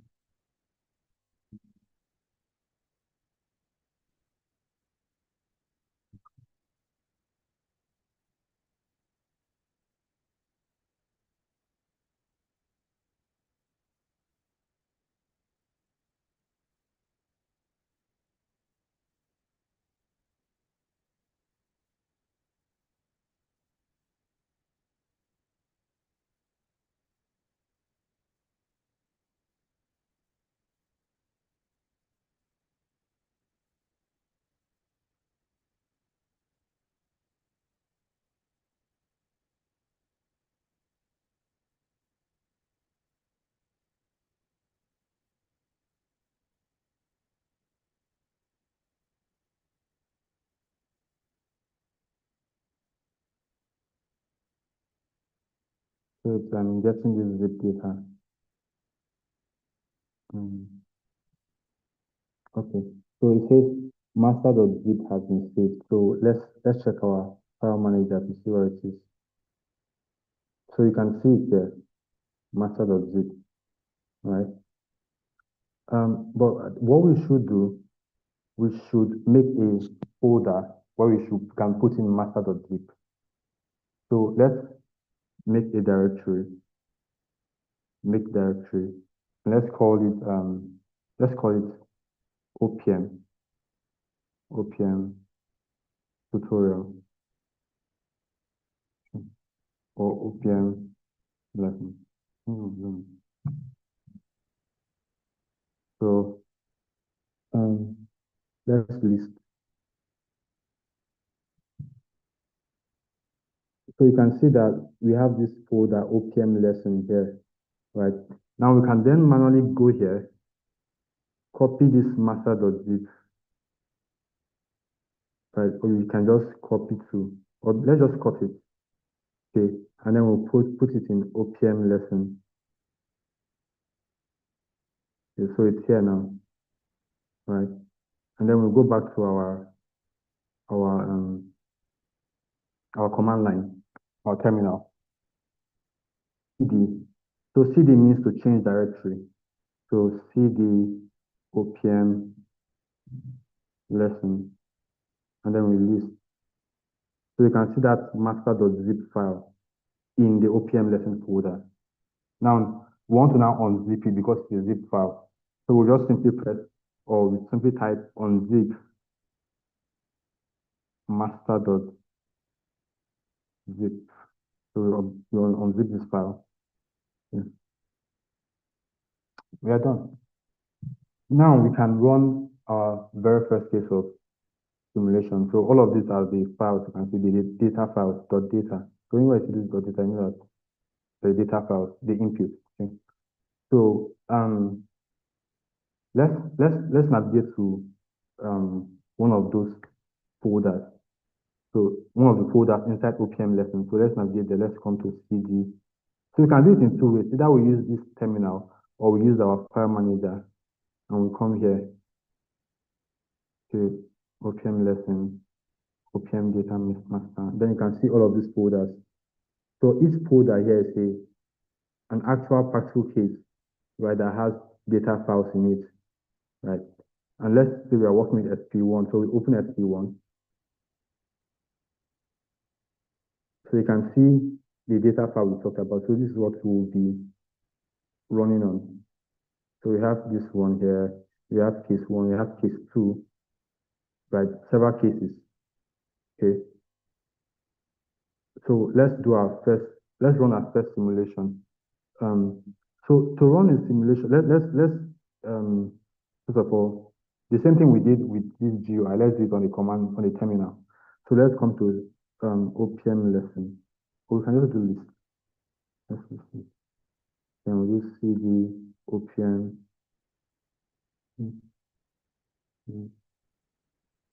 So CD SP1, because that's the folder we're trying to open. And then we list it.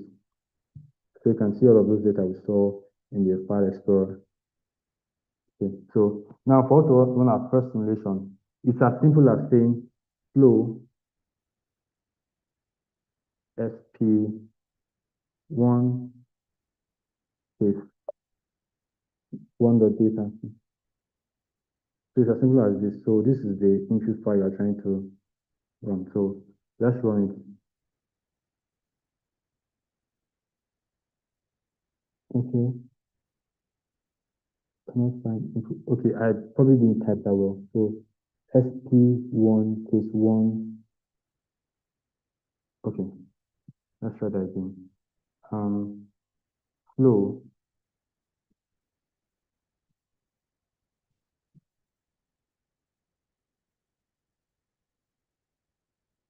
SP1.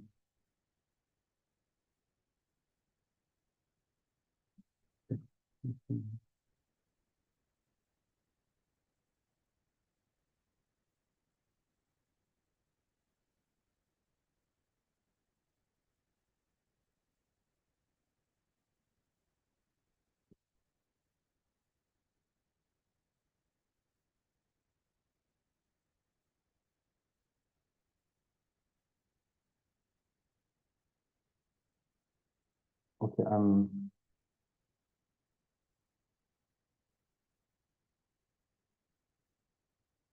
okay, just hold on. Let me try diagnose what the problem is. So what if you want to run the simulation, it's as simple as writing just flow, right? And then the file name, right? The input file you're trying to use for your simulation is as simple as doing that. I'm now checking the OPM manual to try to diagnose what the problem is. Okay. Okay, so let's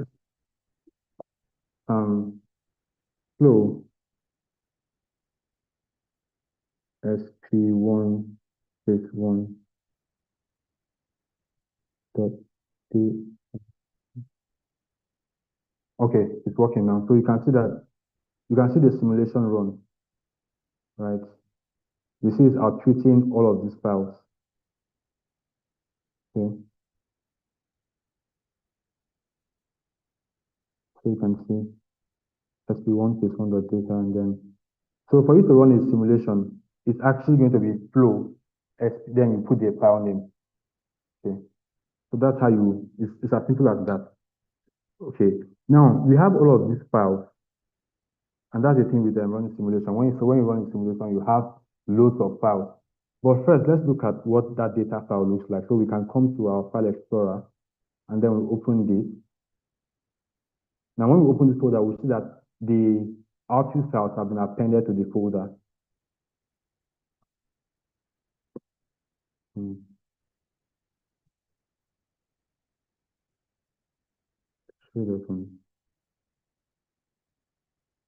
Okay.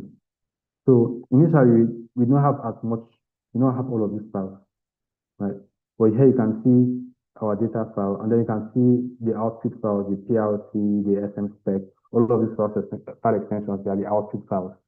But if you open the data file, you will see those keywords I talked about during the presentation from run spec, right?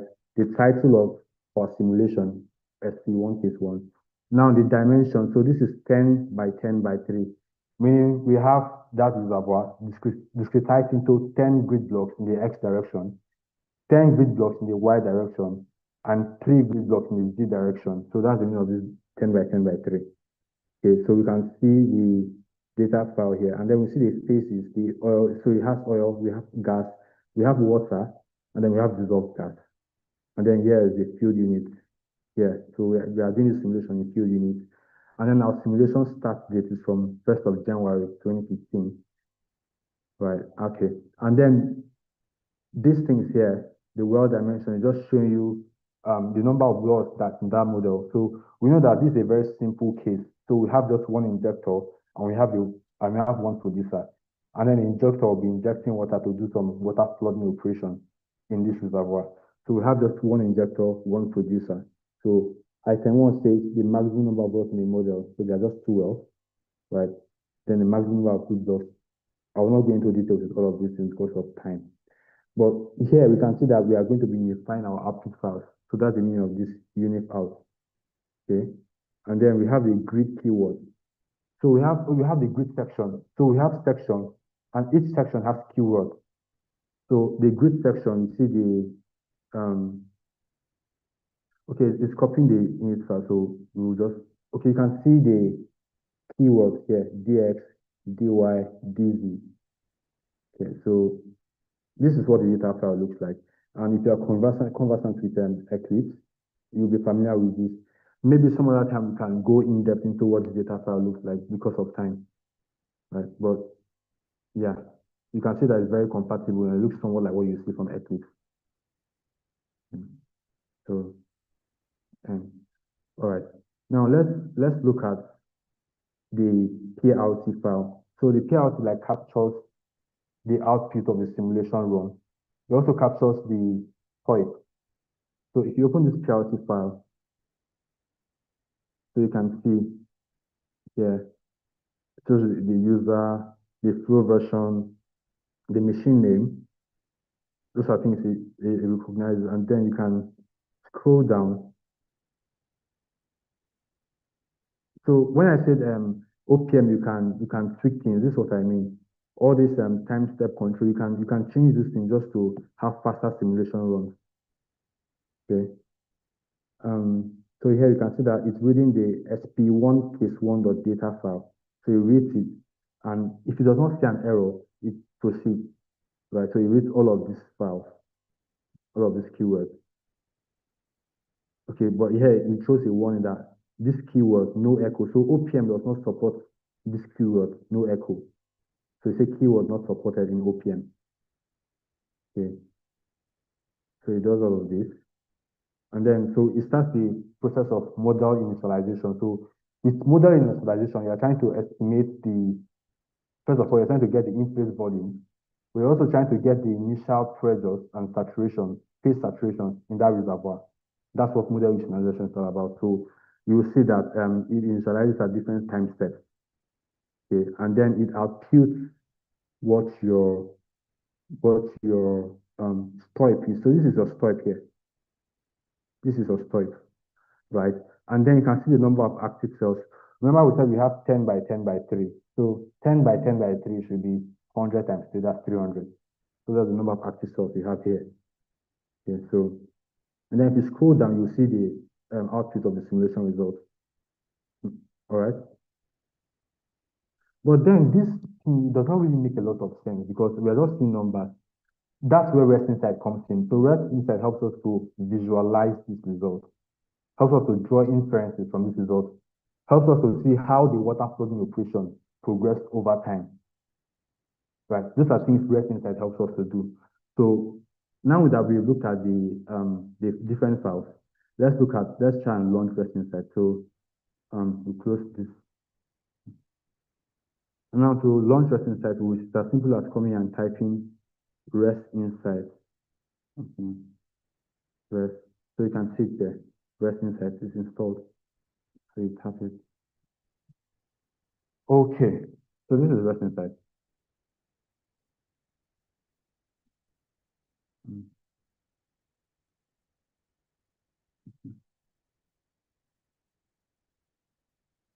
Okay, so now REST Insight, as I said earlier, is a post-processing tool. So it helps you to visualize the output of the simulation. Now, first thing we want to do, let's bring in the grid structure. Let's see how the reservoir look like. So we come here, file, and then we could come to open a project. So we click on open project, and then we navigate to where we just did our simulation. So we come to OPM lesson.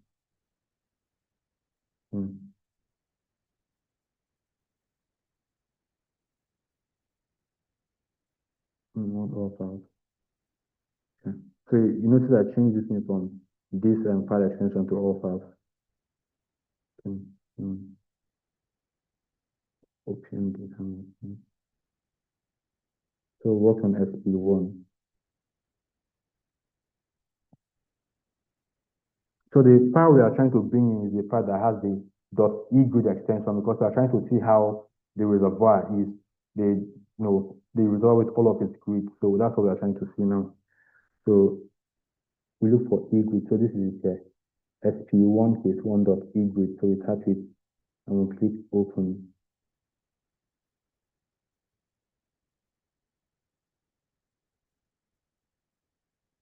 Okay.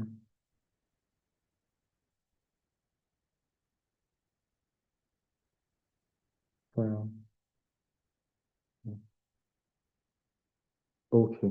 So I'm using a small screen. So for some of these things it's not,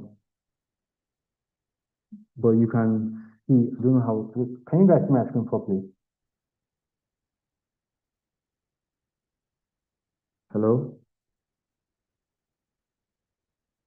Yes, we can see your screen. Okay, okay.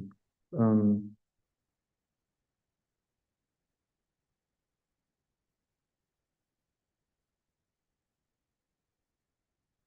hold on.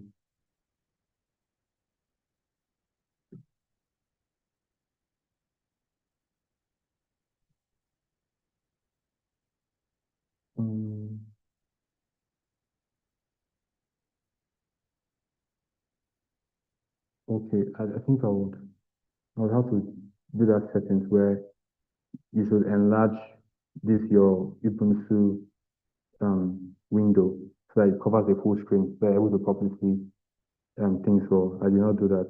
So that's why we're having this challenge visualizing our distance, but that's by the way. And this one is covering the same thing.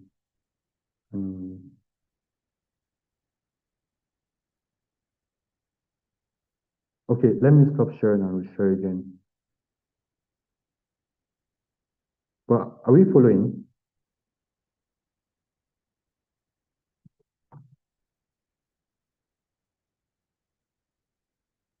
Can I get feedback? Are we following? You're following, so Okay. But if thank you are you. confused at any point, just let me know. And you can always watch it back. Okay. Mm.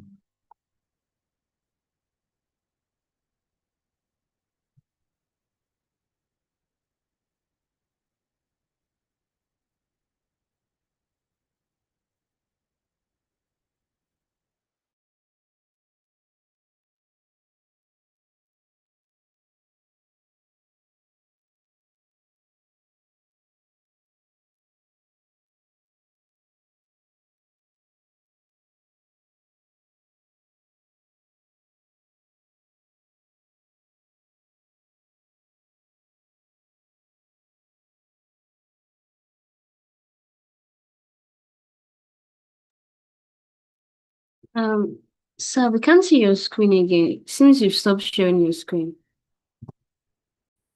Yes, he said we want to stop sharing and you share.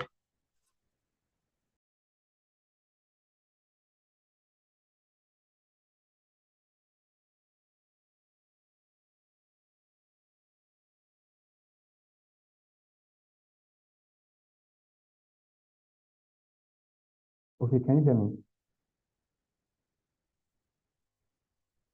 Can I be heard? Hello. Yes, I can hear you. Okay. So I'll start sharing.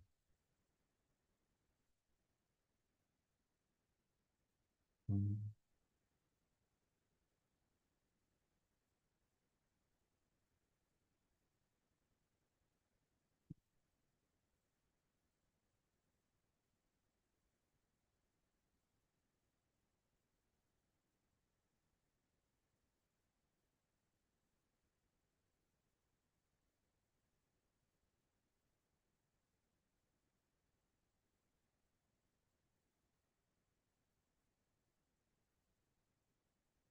I'm having some difficulty.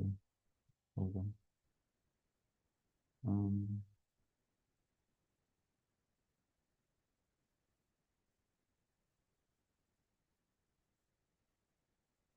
okay. Can you see my screen? Okay. So let's get into it. So we would open REST Insights again, right? Open REST Insights and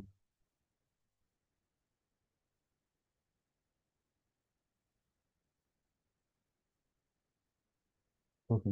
So we want to visualize the grid file for that SP1 case one, right? So we come to open project and then we look for OPM, tutorial, and SP1, use all files, and here it is. So we click on open.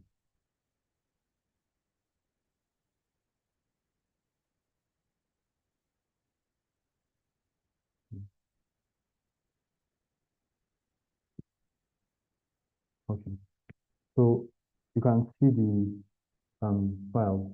Now we have all of these, so you can see the visualization of this reservoir. So this is like a 10 by 10 by 3 and a very simple reservoir model, right? Now in practice, you don't have any kind of, you don't have this thing as simple as this, but this is just for illustration purpose. I would display the very complex non-fields I talked about. But we have all of these, buttons here, right? So if you want to go full screen, you can press this and go full screen, right? Now, if you look at this top, okay, the bottom left, you can see cell results, S oil, meaning the oil saturation. So we find out that the oil saturation is uniform everywhere. Okay, we have oil saturation everywhere. Okay, and then you can also visualize the results from different visualize the this plot from different angles. If you want to look at it from top, from bottom, right? If you want to zoom in, zoom out, all of those things. Now let's start by running this simulation, seeing what happened with this reservoir. So we click here.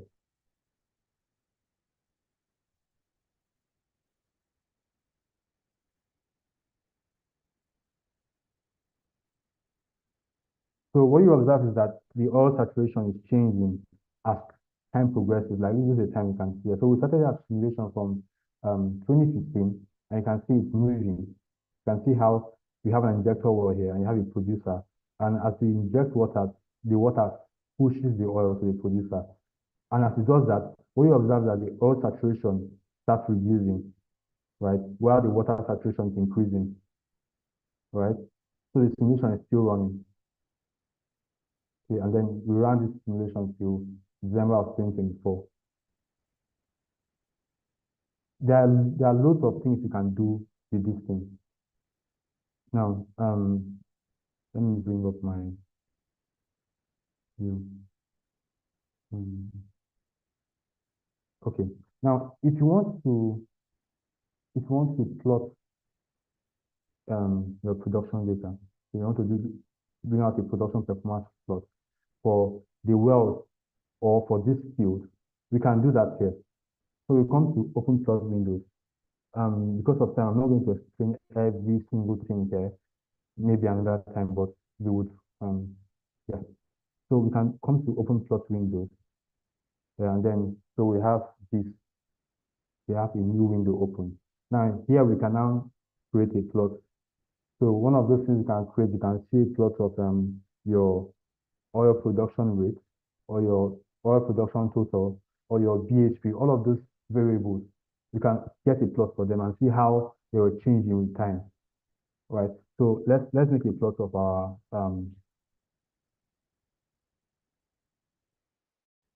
new summit plot. So we come to new summit plot here.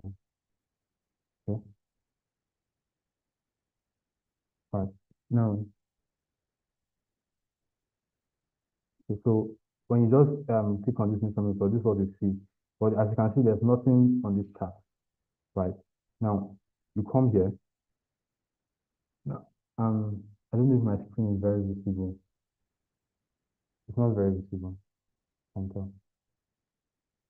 Is it visible?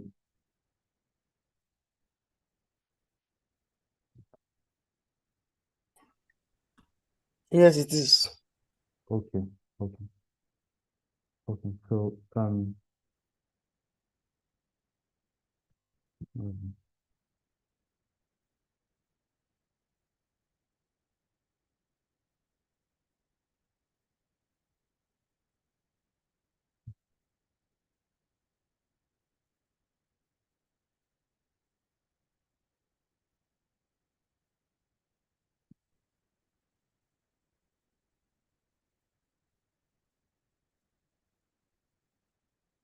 It's like mm, mm, okay.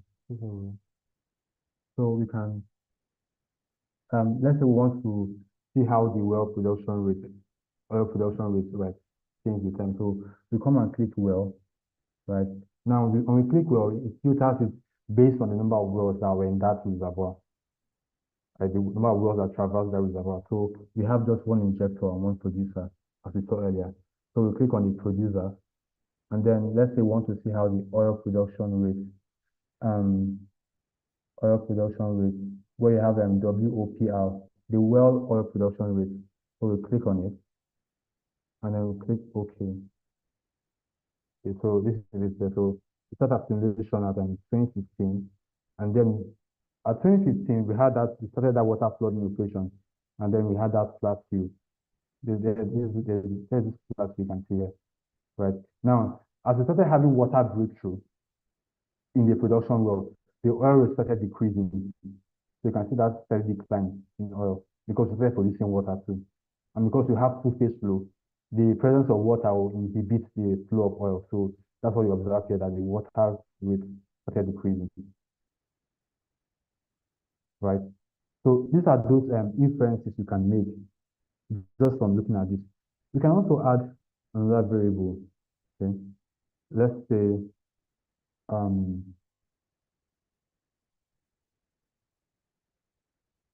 okay.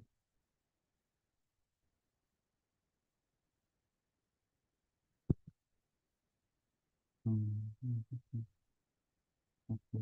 Okay. Okay. Unless they want to do a new format plot. Okay. So create another thing here. And we want to do a summary case where we are like comparing two variables. Okay, so do a summary case here.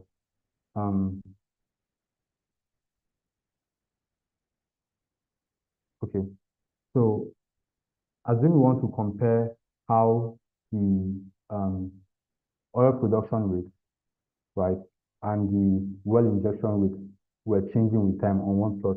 This is what you come to well, right, and then you select your producer and injector, right? So we want our oil production rate here, and then we want the oil injection rate.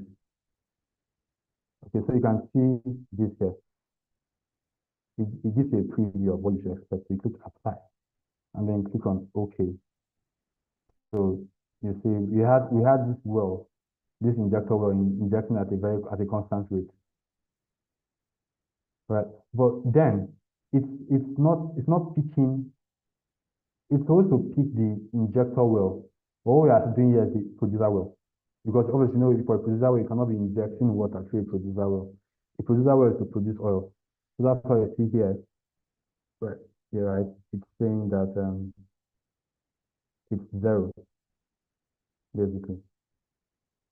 But these are the same signature we saw for our production rate. Okay. So you can also, you know, add more variables just to, let's say you want to see how the bottom hole pressure was changing with time. So you can also do the same thing. Come to well. So let's add a new plot.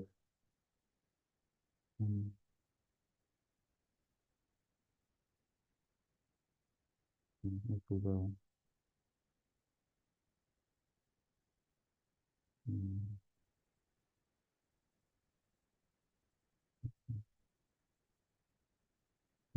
Trying to navigate to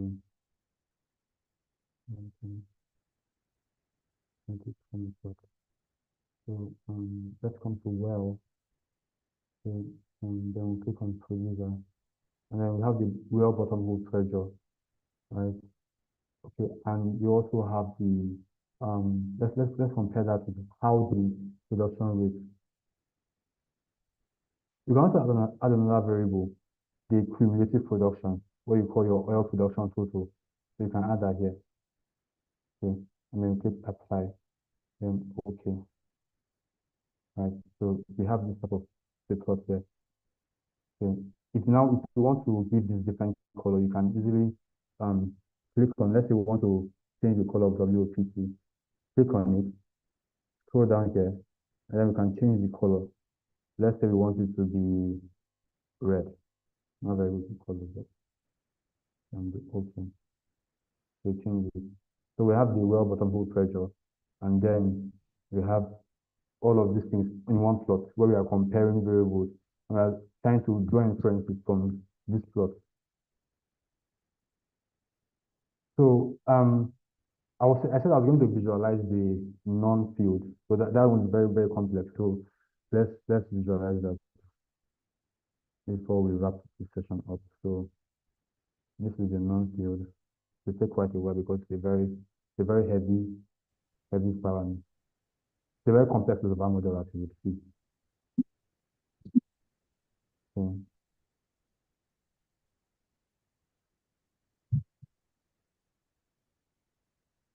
okay, so this is a non-field.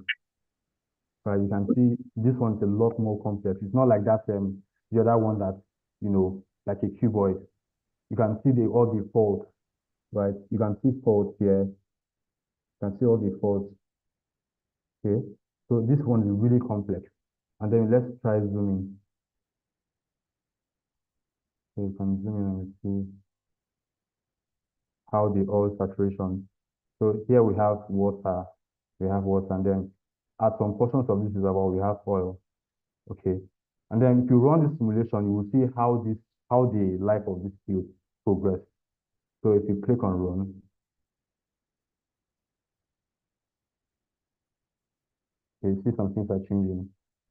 Now you see that wells are being added at some point. Right. You start adding wells, injector wells. So you can see this animation. It keeps going.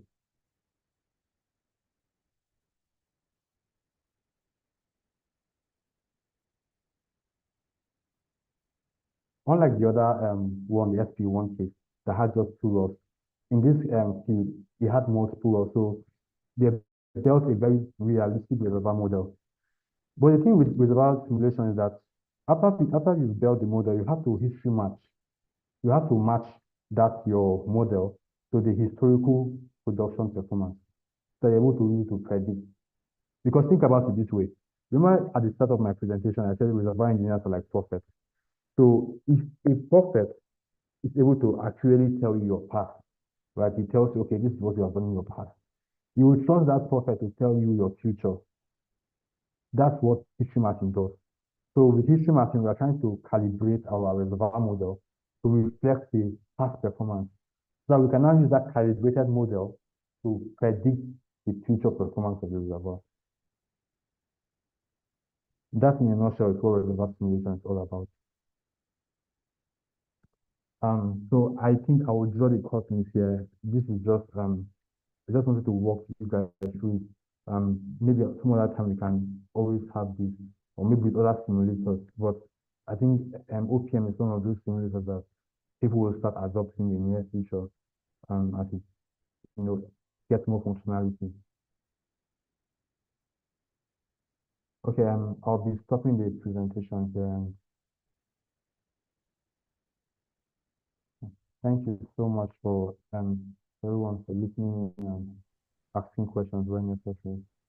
So, yeah.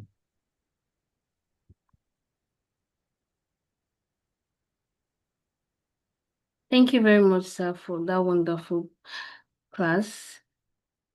I'm very sure everybody here, even though we have no idea of OPM before the class, we're able to take something from today's class. Thank you very much again. Thank you very much. We are going to be moving on to our the next item on the program. That is questions and answer, the Q&A section. We've learned a lot. We've heard from our speaker, from our facilitator on OPM, reservoir simulation, why, and the tools that can be used for modeling approach and all that. If there are any questions, I want us to use our chat box, or if you want, you can raise your hand, use the emoji in the comment box, raise your hand if you have questions. But I can see one question here from the chat box. Yeah, so let me answer that question. I think Okay, thank you very much, sir. Let me answer it. So how do you open the grid file for the non-project? Okay. So let me share my screen again so you can see.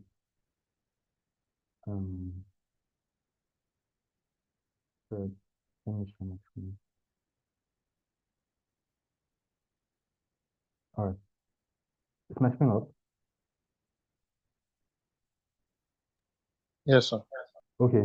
Now, because I'd run the simulation for this non-project, I already had the eGrid files, the files that will allow you to visualize this reservoir grid.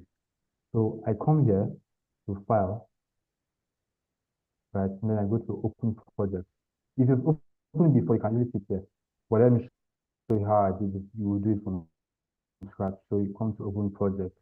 Just about the same way I opened the SP1 case. Okay. So we change the extension first.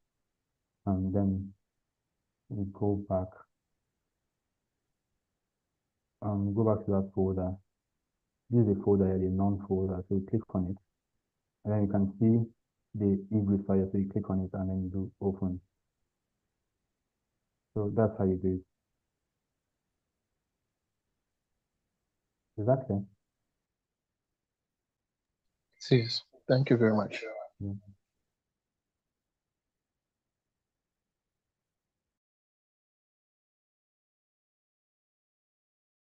Over to you, Janet.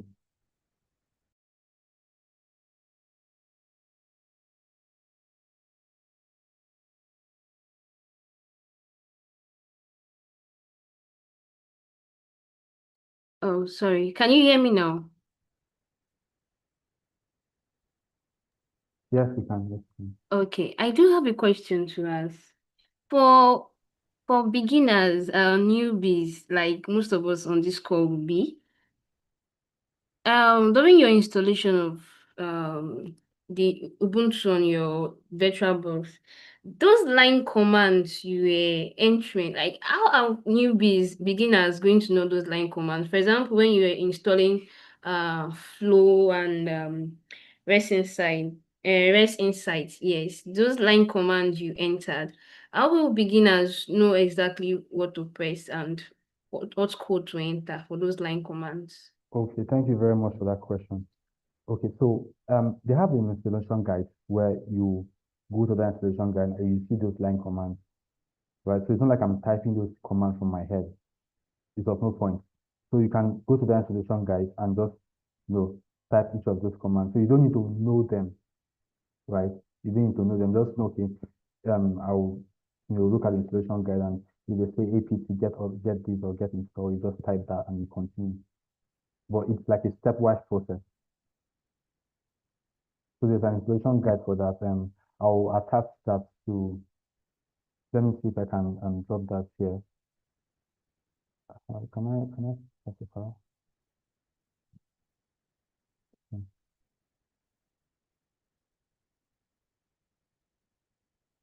Okay. I will drop that file here. So that in case you want to do it, you can easily do that yourself. But then you also have to like familiarize yourself with some basic Linux commands like cd, change directory, ls list, make directory, ps mode, just those basic Linux commands because Linux is one operating system. So you just have to like familiarize yourself a bit with those commands. All right. All right, thank you very much, sir. Thank you very much for answering the question. Is there anyone on the call that have a question to ask? You can use the comments box or you can raise your hand. This is an interactive section. Everywhere should not be dull. I'm very sure we have questions. We all have questions.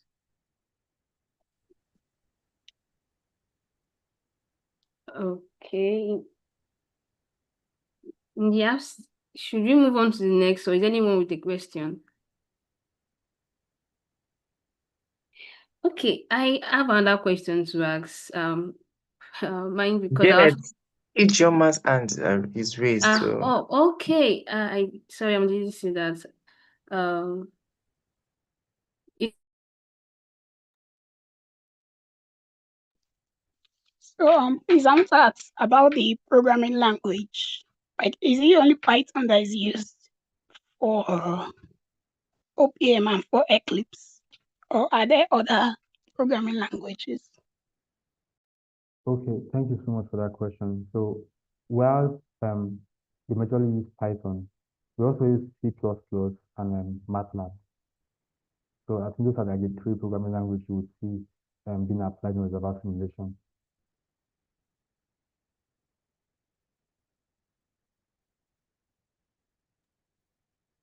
all right, sir. Thank you very much. And Ijoma, are you satisfied with the response? Yes, I am. Thank you.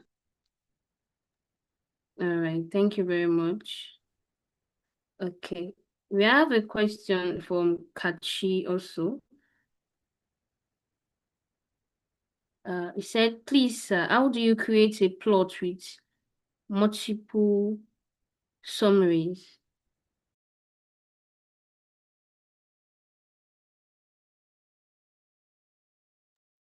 Okay. I just closed my Linux machine, so I think I'll have to like restart that again. But if I was to direct you, I would say, okay, let me see if I can get my thing up so I can share my screen. Mhm.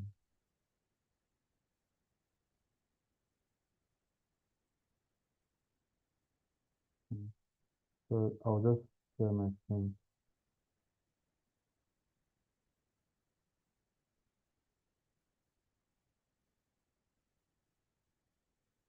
Okay.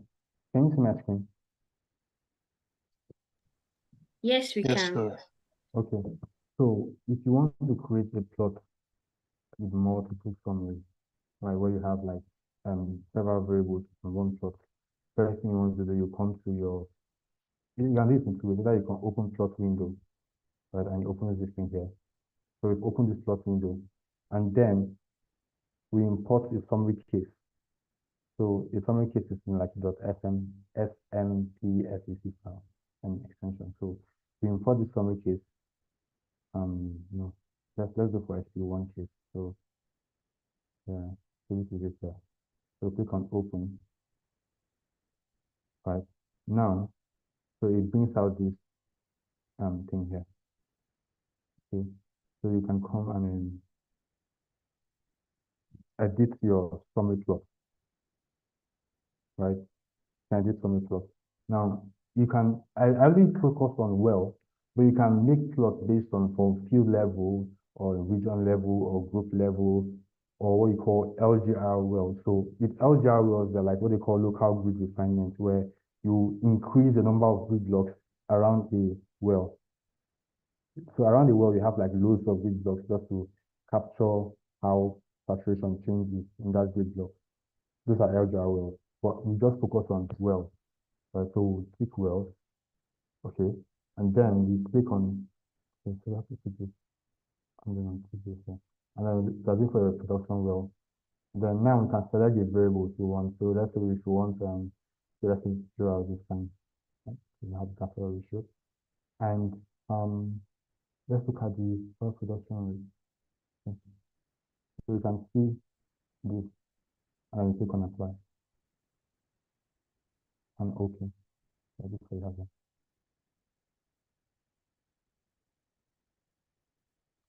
Is that fine?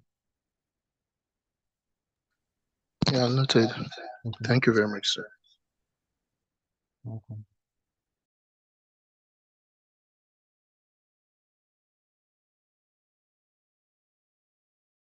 All right, thank you very much for that. Kachi, are you satisfied with the response you got? I was, yeah. All right, thank you. Um, Daniel Allow asks, how do we access a recorded session of this to follow the installation process? I'm going to ask, I believe earlier during the session, the facilitator said he's going to provide a recorded session for the installation process. I think you mentioned that. Let me Mr. speak on Joseph. that. Let me speak on that. So yeah, it's been live streamed. So I think you can go watch it on YouTube after we are done. So it's been live streamed. All right, sir. Thank you very much. Is there any other question? Does anyone have a question to ask?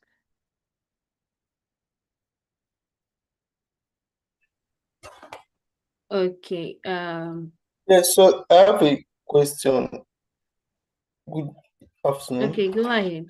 Thank you so much for the session. Please, you said you're going to send the installation guide to the group, to this chat or something like that. Yes, I'm on it. I will send it in a bit. Okay, I'm just waiting for that. Right. Okay. Okay. Any other question? We'll move on to our next thing on the menu for today's program. Okay, in the question, in the absence of no question, we're going to move on to our photography session. I want everyone to please turn on their camera. Please, can you all hear me? I need the response. This place is too quiet. We can hear you. We can, okay.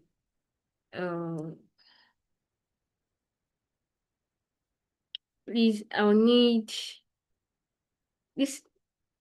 We're in the photography session now. Please hold on.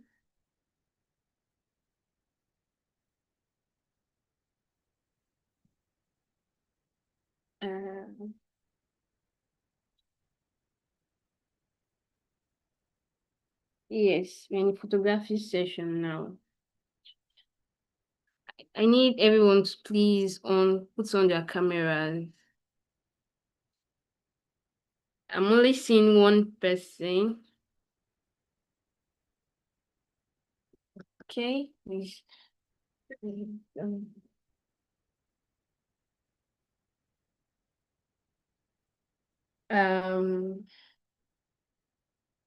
But only 3 with our cameras on. Okay, thank you very much. And also the installation guide has been sent to the chat for anyone that needs, for everyone actually that needs it. The installation guide or the OPN has been sent, so you can go ahead to the chat to download.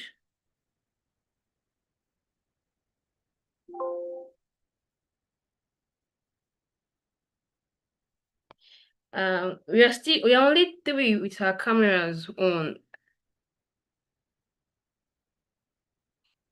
Nobody wants on their cameras, eh? Should we go ahead to take the picture now? I'm seeing there are other people on the chat. You don't want us to see your fine faces. Janet, I think we should just go ahead because of time. Probably some Uh, persons are in places where they can't turn on their camera. So please, let's just go ahead. Thank you so much. Okay, then please just hold on while I take the picture.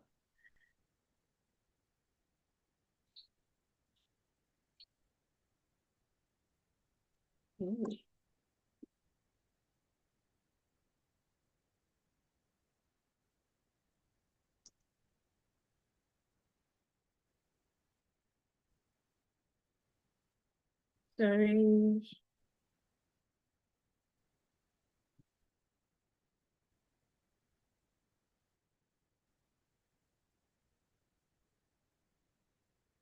All right.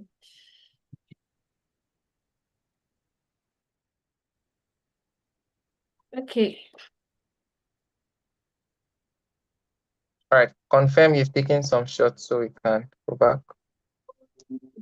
Sorry, please. I'm having difficulties over here. Please, sorry for the Oh, yeah.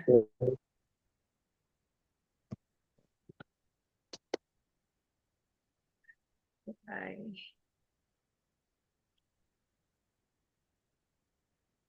Okay.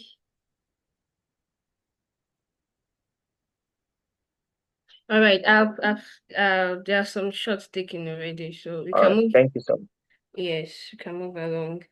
To the next.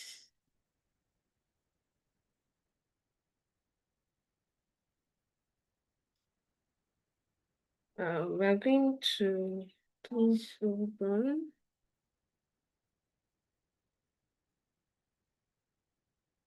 Presentation of certificate by John Adedokun. Please, John Adedokun, if you're in the meeting, can you? I'm going to pass the mic along to you so you can move along. Can you confirm you're in the meeting?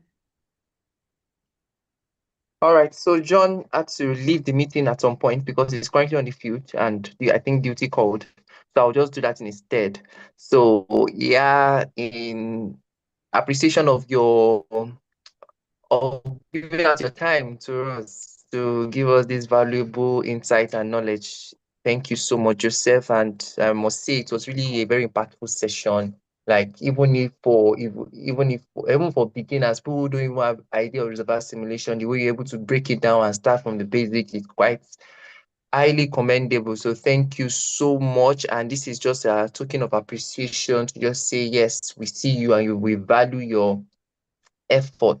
And we also look forward to future collaborations on this. Thank you so much, Joseph. Yeah, thank you so much. Thank you for having me. Looking forward to another session like this. Thank you. All right, sir. Thank you once again. Thank you very much for the session. We're going to move on along to the next thing on the order of program. The SP awareness and upcoming events by YPSP World Session, Ijoma Achinike. Please, Miss Ijoma, if you're in the meeting, can you please signify so you can take over? Thank you, Janet. Okay. We have our announcements are we're going to be having 3 programs for February. One is a professional lecture, and the other 2 are technical.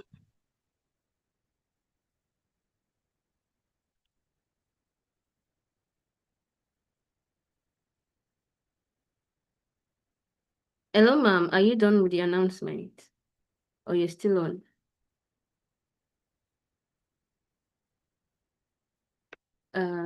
Miss Ijoma.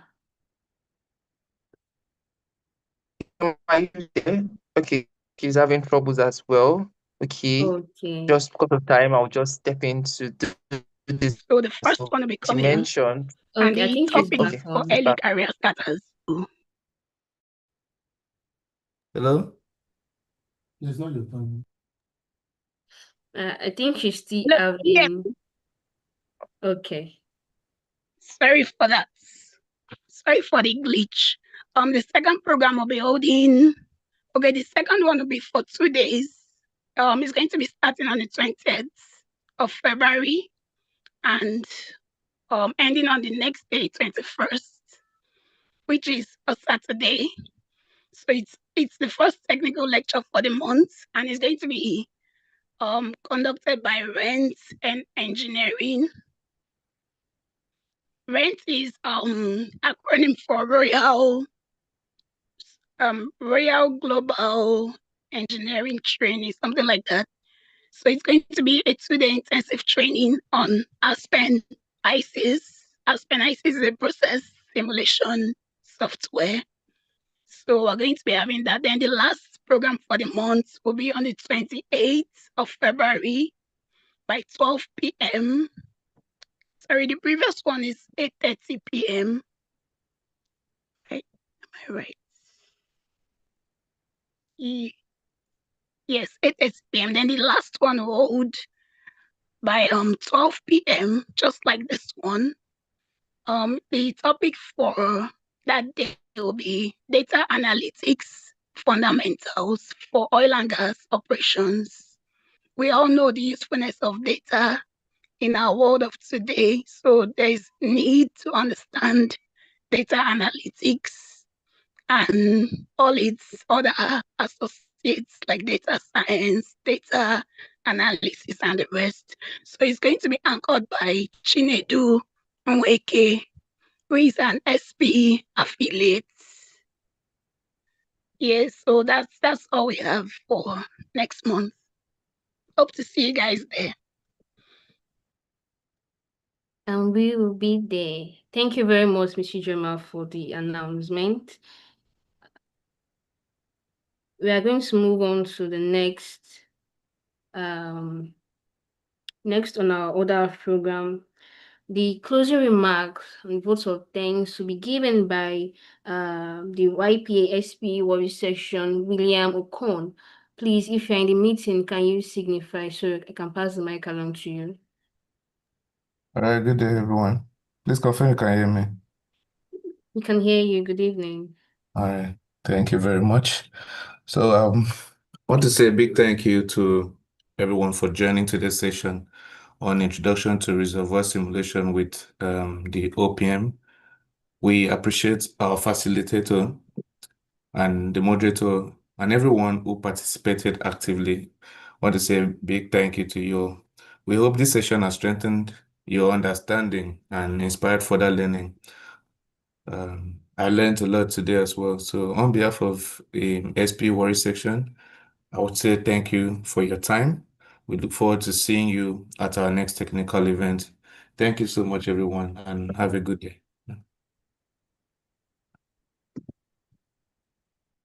Yeah, thank you. Bye, everyone. Enjoy the rest of your day. Thank you, moderator, for staying on. Thank you, everyone that took on action on the other. Thank you so much, everyone. Bye. Thank you. You're very welcome.